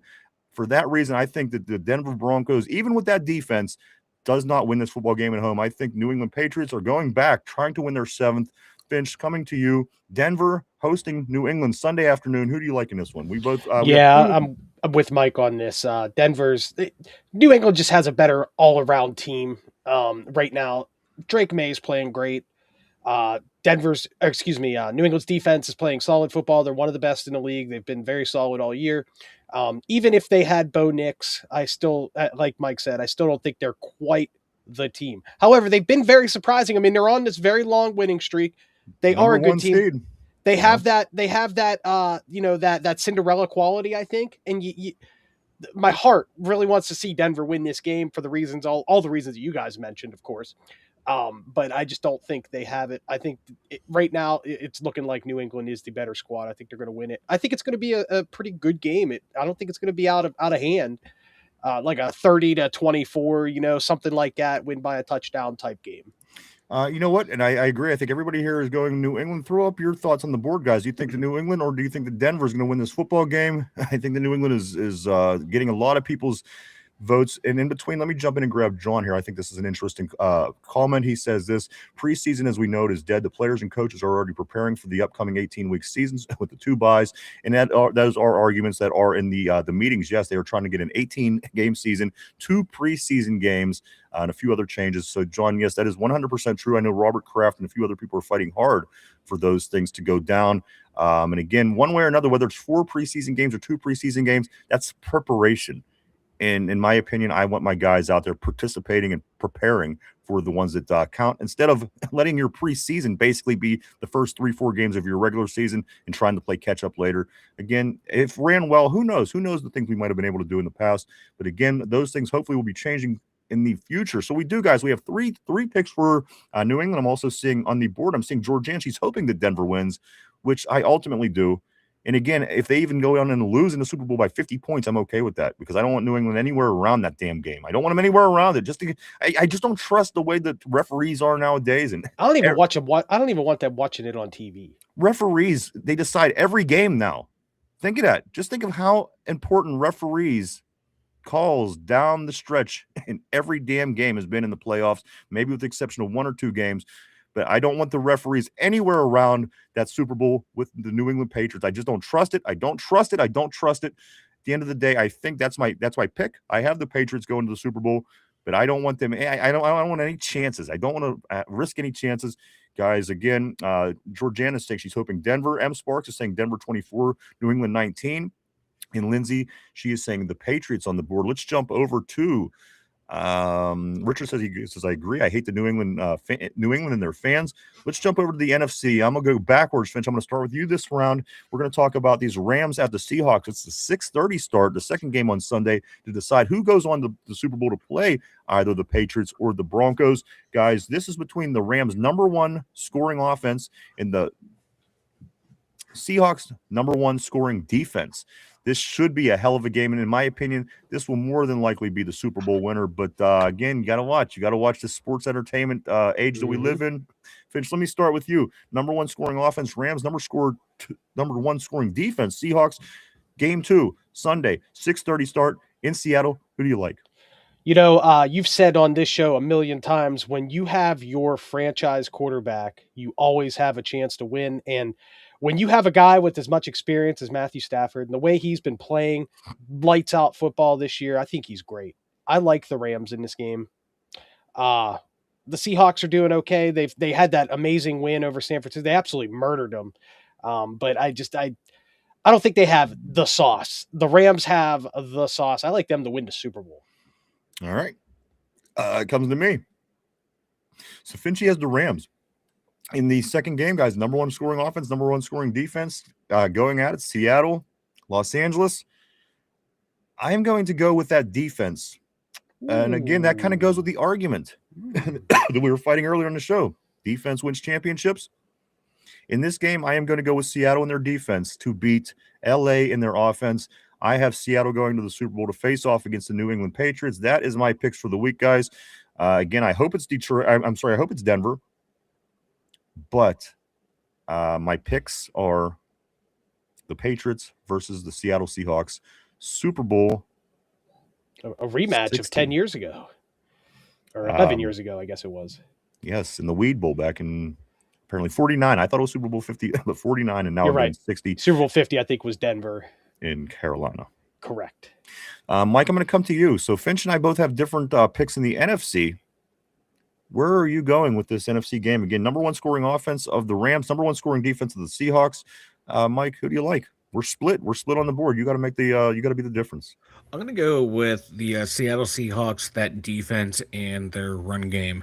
Not a big Sam Darnold fan in big money situations, but you know what? He managed the game last week, did what he had to do. I don't think he turned the ball over, but their run game accounted for three touchdowns. Their defense was nasty, and that's still a recipe for success at this late stage in the NFL season. So give me the Seattle Seahawks.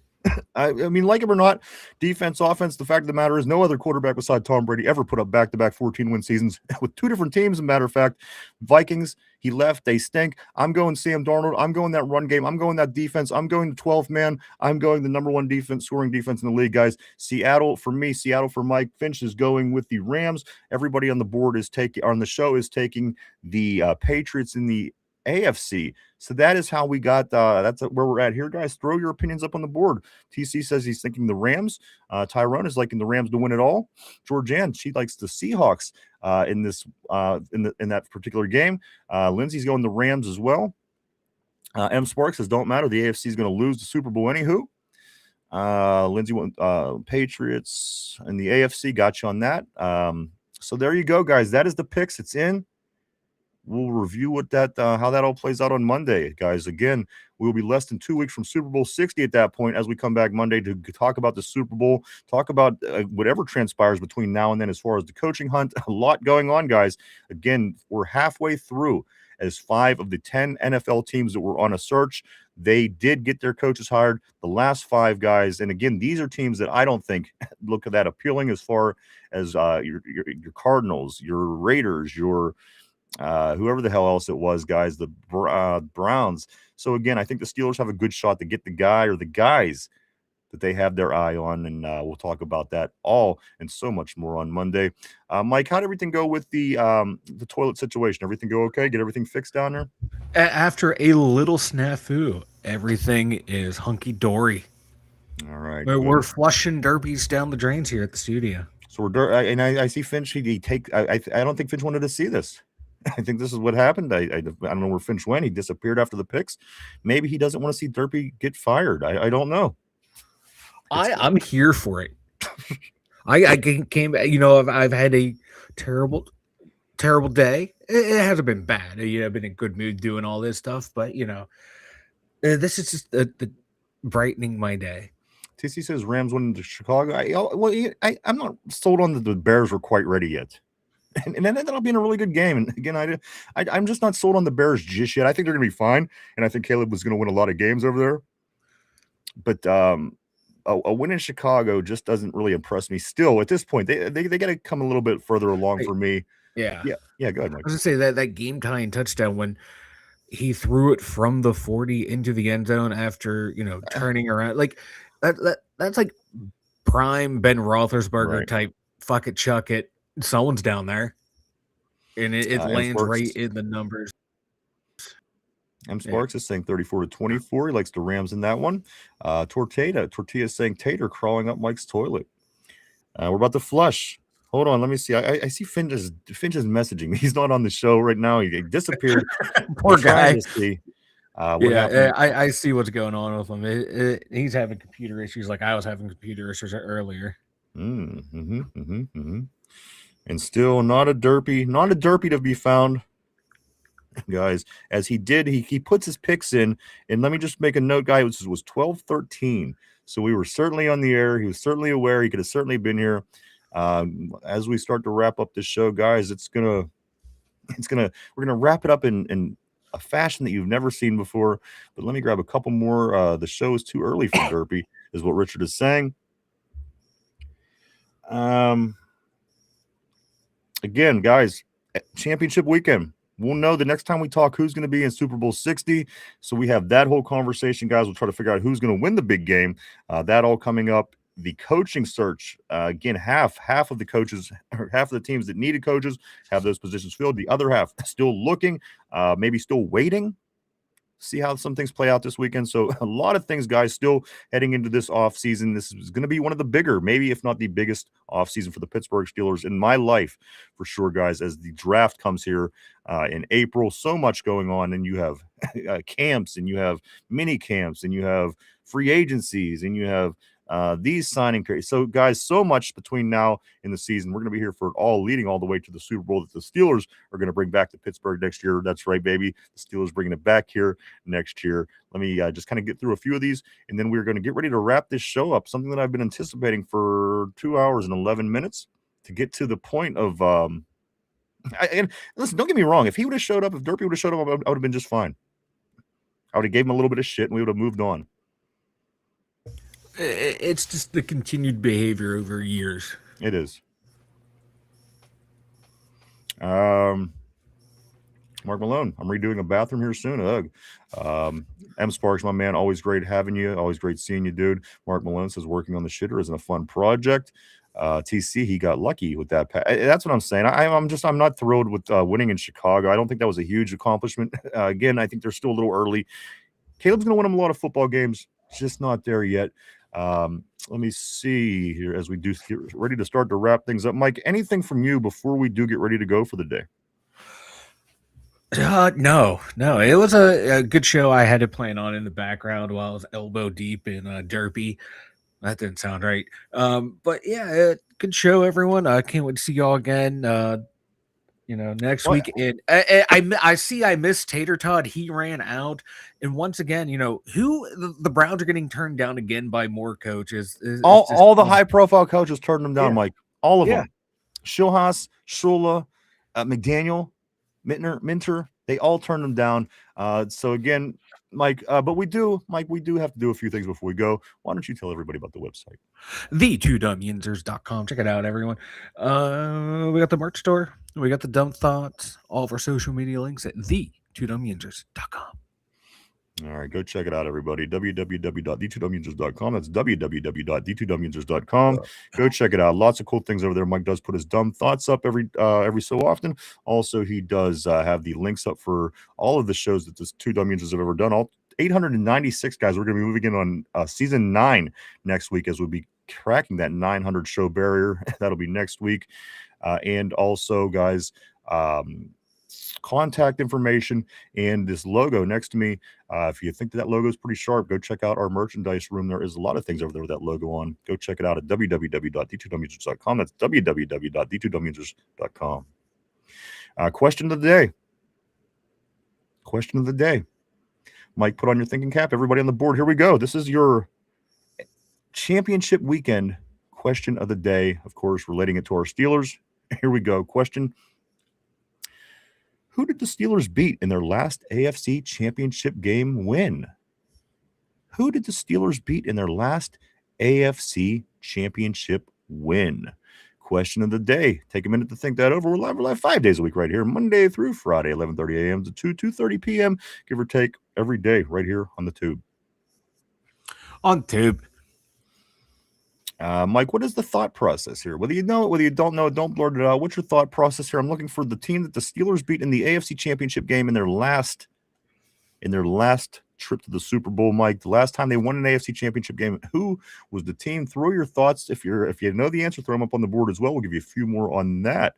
Also, while we're waiting on that, I do want to say, while you're getting ready for the big championship games this weekend, do be sure to go grab yourself a case of Duquesne Pilsner. Stop by Giant Eagle. Get yourself a 12-pack, a 6-pack. It's all available at Giant Eagle, and it's working its way across the country. As it's out in Texas now, I do know that the people and they're working and pushing into Texas. So no, there's going to be no excuses, guys. Get out, get your Duquesne Pilsner. We always have it on tap here for the big game at the studio. Get yours as well, made right here in Pittsburgh, and it says on the can, guys, grab a Duke. Grab a Duke. I get some different answers on the board here. I got the Jets by RB. I'm getting Finchy saying Rex Ryan's Jets. I'm seeing Georgianne saying the Ravens. Steeler Freak, of course, saying Bob Marley. Duh. Tyrone is saying 09. 09 was the Ravens. Tortilla with his New York Chew Jets team. The Jets, he's saying, of course, Tortilla. All right, here we go. Question of the day. See if we can figure this out. See if anybody knows it. The question is this: who did the Steelers beat in their last AFC Championship game win? I'm seeing a lot of Jets on the board here. I'm seeing a few Ravens. Mike, who do you think the Steelers beat in their last AFC Championship win? That would be the Jets.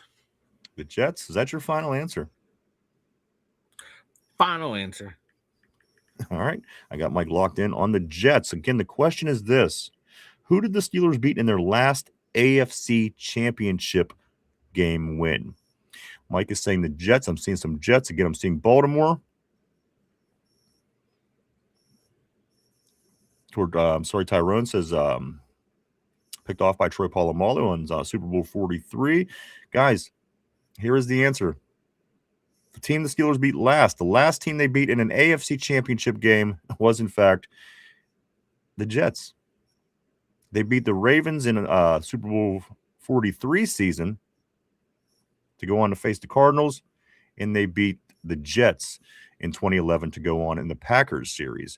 TC, that is correct. The Jets was the team that they beat last to go to the Super Bowl. That was, didn't Mark Sanchez stab a guy or something, Tortilla's saying, but that was in fact the answer. That is correct, guys. The Jets is correct. They beat them to go to the last Super Bowl they've been to, and that was the loss to Green Bay and Mike McCarthy and Aaron Rodgers. Why not? Let's bring the whole team that beat us and embarrassed us and took our crown, and let's bring them here and celebrate them now.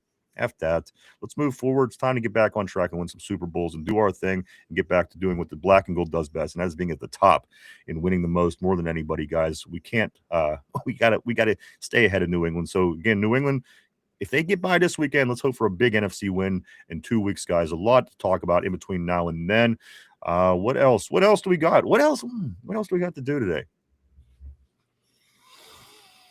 and I got to be honest with you, Mike, it's not easy because I know people like Derpy. And I know people like to tune in because they like his foolish ways, and he's a silly guy. That's what makes this hard for me as I try to look at the show as a whole, and I have to figure out what to do with him. And again, time and time and time again, he screws me, screws me, screws me, screws me. So what I'm going to do, to be fair, I am going to ask the terrible board, and if more people on this terrible board tell me to fire Derpy today than tells me not to fire Derpy today, listen. You don't think I involve you don't think I think highly of our board? I am going to allow my board. I'm going to allow our board to help me make one of the most important, biggest decisions I have to make. Certainly right now on the board. Yes, no. What do I do? If I get more yeses, I'm firing Derpy now. If I get more no's, I'm going to keep Derpy, and he's going to keep kicking the can down the road. And he's going to give himself an opportunity to redeem himself. But on the board, guys, a Y or an N, just throw it up there. Whatever I get from here on out, I'm going to go by that. I'm allowing the board to make this call, guys. Do you guys think Derpy should be gone? You heard my argument. But again, you like Derpy. So that's what makes it hard for me. I say this. Terrible board, you tell me. I'll do it right here. You are calling the shots. The Two Dum Yinzers is your show. It's your show right now. You have that. You have the power. You have the ability, and you make the call. Does Derpy get fired in the next 5 minutes or no? Finchy says no. Georgianne says no. Lindsay says no. Let him redeem himself. Somber says yes and no. Tortilla says fire him and sign Cody to a 4-year contract. Tortilla, hard no. Miss Pittsburgh, a hard no. Interesting. RB says, I hate this. Fire Derpy. Nothing I hate worse than people who don't honor their word, followed by people who don't show up for work. All right, I'll take that vote as well. See, like RB, No. Stop. I'm like, I'm not getting every detail of everyone's vote. I'm just taking their votes, and I'm going to count them up and tally them. Everybody can have their own opinion. So let's tally the votes. That's the rules. That was the stipulation given. Anything beyond that, I don't care. They could have their reasons. Maybe they think he's stupid looking and they don't want him. That's on them. I just need yeses and nos. And then after that, then you could go back and prove your point to RB if you'd like. Oh, no. I'm good. Tortilla says, but he has to go bald. TC says, give him another chance. Mark Malone says, impale him on Peach's strap-on. John says, Derpy must come in the podcast and perform whatever acts we. Okay, now you're talking, guys. I like this. Let me see. Let me go a little further. Tyrone says it's 50-50. For real, he does F you over, but we like him, so it does make it difficult. I couldn't agree more. Go Somber right here. Somber says, answer me one question: is he financially compensated for showing up at the show? He's not. He is not. He is an intern, so to speak. Does that change your views? Does that change your views at all? Again, he doesn't have to come anytime he doesn't want to. That's true. However, I don't have to keep him either if he doesn't pull his weight. Miss Pittsburgh, give him a chance and see what he got to say. Lindsay says one more chance. Oh, only one. Steeler Freak says Derpy is our special ed project. Keep him. M. Sparks, dumbass McCarthy, out Coach Tomlin. Steeler Freak says is fired Derpy, but keep his breath. So I guess it's unanimous. Not unanimous, but the majority has spoken, Mike.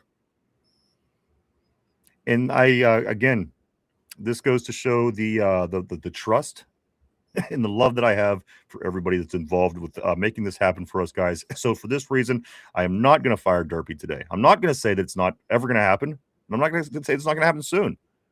I'm just going to say that the voice spoke, the voice has been heard, and for that reason, we're going to give him another chance, guys. So there you go. You made the decision bigger than I made today. This is something that would have changed the show and the trajectory of the show and a lot of other things. And I trusted you guys, and you came through. There you go. Derpy is not being fired. He will be back, guys. We're having our big meeting, so that gives him another opportunity here in a couple of weeks to straighten his shit out. But guys, again, thank you for your help in that. Thank you for your participation. And again, this was solely on you. I was it wasn't a bit. I was 100% ready to get rid of Derpy today. So again, guys, thank you for that, and you do your part as you always do your part, and as I always say, you are the lifeblood of the show, guys. Thank you for that. So, Mike, as we do start getting ready to wrap things up, I do want to say a few things. If you haven't been over to check out any of our social media on the internet, do check it out, guys. We're everywhere. We're over on Facebook. We are on X, formerly known as Twitter, Instagram, Threads, and even TikTok. You can go over, follow those, and keep up with what's going on from day to day for the two Dum Yinzers. Also, if you haven't had a chance yet, do hit the like button down below. Hit the like, sub, share, or even leave a comment. They all help in the algorithm, guys. It all helps us out a lot. Thank you. Thank you so much. What else do we got here, Mike? Anything else? It was a big show. We're heading into championship weekend. We got picks in. We talked shit on the Browns. We had Finch. We had a lot of laughs today. We almost fired Derpy. The board saved Derpy's ass. And we're heading into the weekend, guys. Mike, anything before we do wrap it up, dude?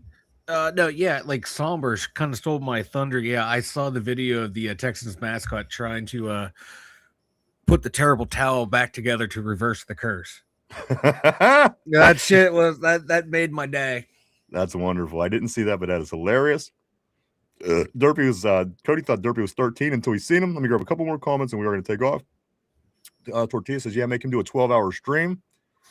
Ooh, who's going to tune in for that? Wow. Why would you subject yourself to that? Guys, but thank you so much. As I said, and Miss Pittsburgh, great. She says, great show as always. We appreciate you. And everybody, again, guys, thank you so much. You guys are the reason for the season, I guess. Well, let me say this. I do want to say thank you so much to everybody for coming and hanging out, checking us out today. Mike, what are you huffing and puffing about over there? I was stretching and yawning, and I thought I had my mic muted. I'm sorry.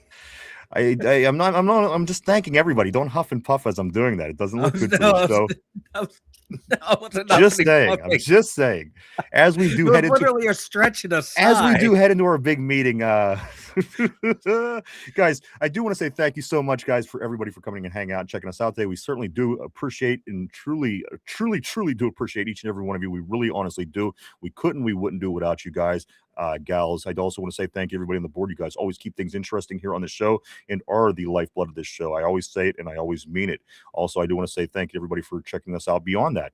Maybe you're just watching on your phone, on your TV. Maybe you're at work, you're in the car, at the gym, whatever the case may be. Thank you too, guys. It's all you guys. It's all about you. We couldn't do it without you. Thank you so much, guys. Mike, one more time, and then we are going to wrap things up here. Georgiana, you have a great day as well. Damn, Mike, he really doesn't. Just finding certain buttons at the right time is a kind of a thing. It's a chore down there. We're going to get it all figured out. Again, we have a big meeting here in the beginning of February. It's all going to be fixed. Thank you, Tyrone, my man. Thank you. You are great. Tortilla says this Breaking Derpy has been hired as the Cleveland Browns sack coordinator. I like that. Tyrone, you did save his job. You did save his job. We want to thank you. Derpy owes you a thank you. That's all I got to say. And if he doesn't, then we'll handle that next time the way that, let me just scoot up to the very top, make sure I'm not forgetting anything here. TC, Ryan, it's been fun. Take care, my brother. Always, guys, every single one of you. Thank you so much. You guys are awesome. I hope you have a great weekend. I hope you enjoy these championship games on Sunday. I hope your favorite team wins. And again, I hope none of them is the New England Patriots as we look forward to Super Bowl 60 in just 2 weeks and 2 days. Guys, we'll be back again Monday, first thing to do it all over again. We hope to see everybody then. Mike, one last time. Anything before we roll? Tyrone, you know I don't hate you. I would agree. I don't think that he hates anybody, to be honest. Derpy, maybe. Oh, maybe Derpy. But again, there you go. You saved Derpy, guys. It was a day. It was a great day. Enjoyed, had by many, guys. Have a great weekend. Stay safe. Enjoy football. We'll be back Monday to do it all over again. We hope to see everybody then. For Finch, for Derpy, for Mike, myself, the two Dum Yinzers. Have a great weekend. Again, stay safe, everybody. Enjoy football, and we'll see you on Monday.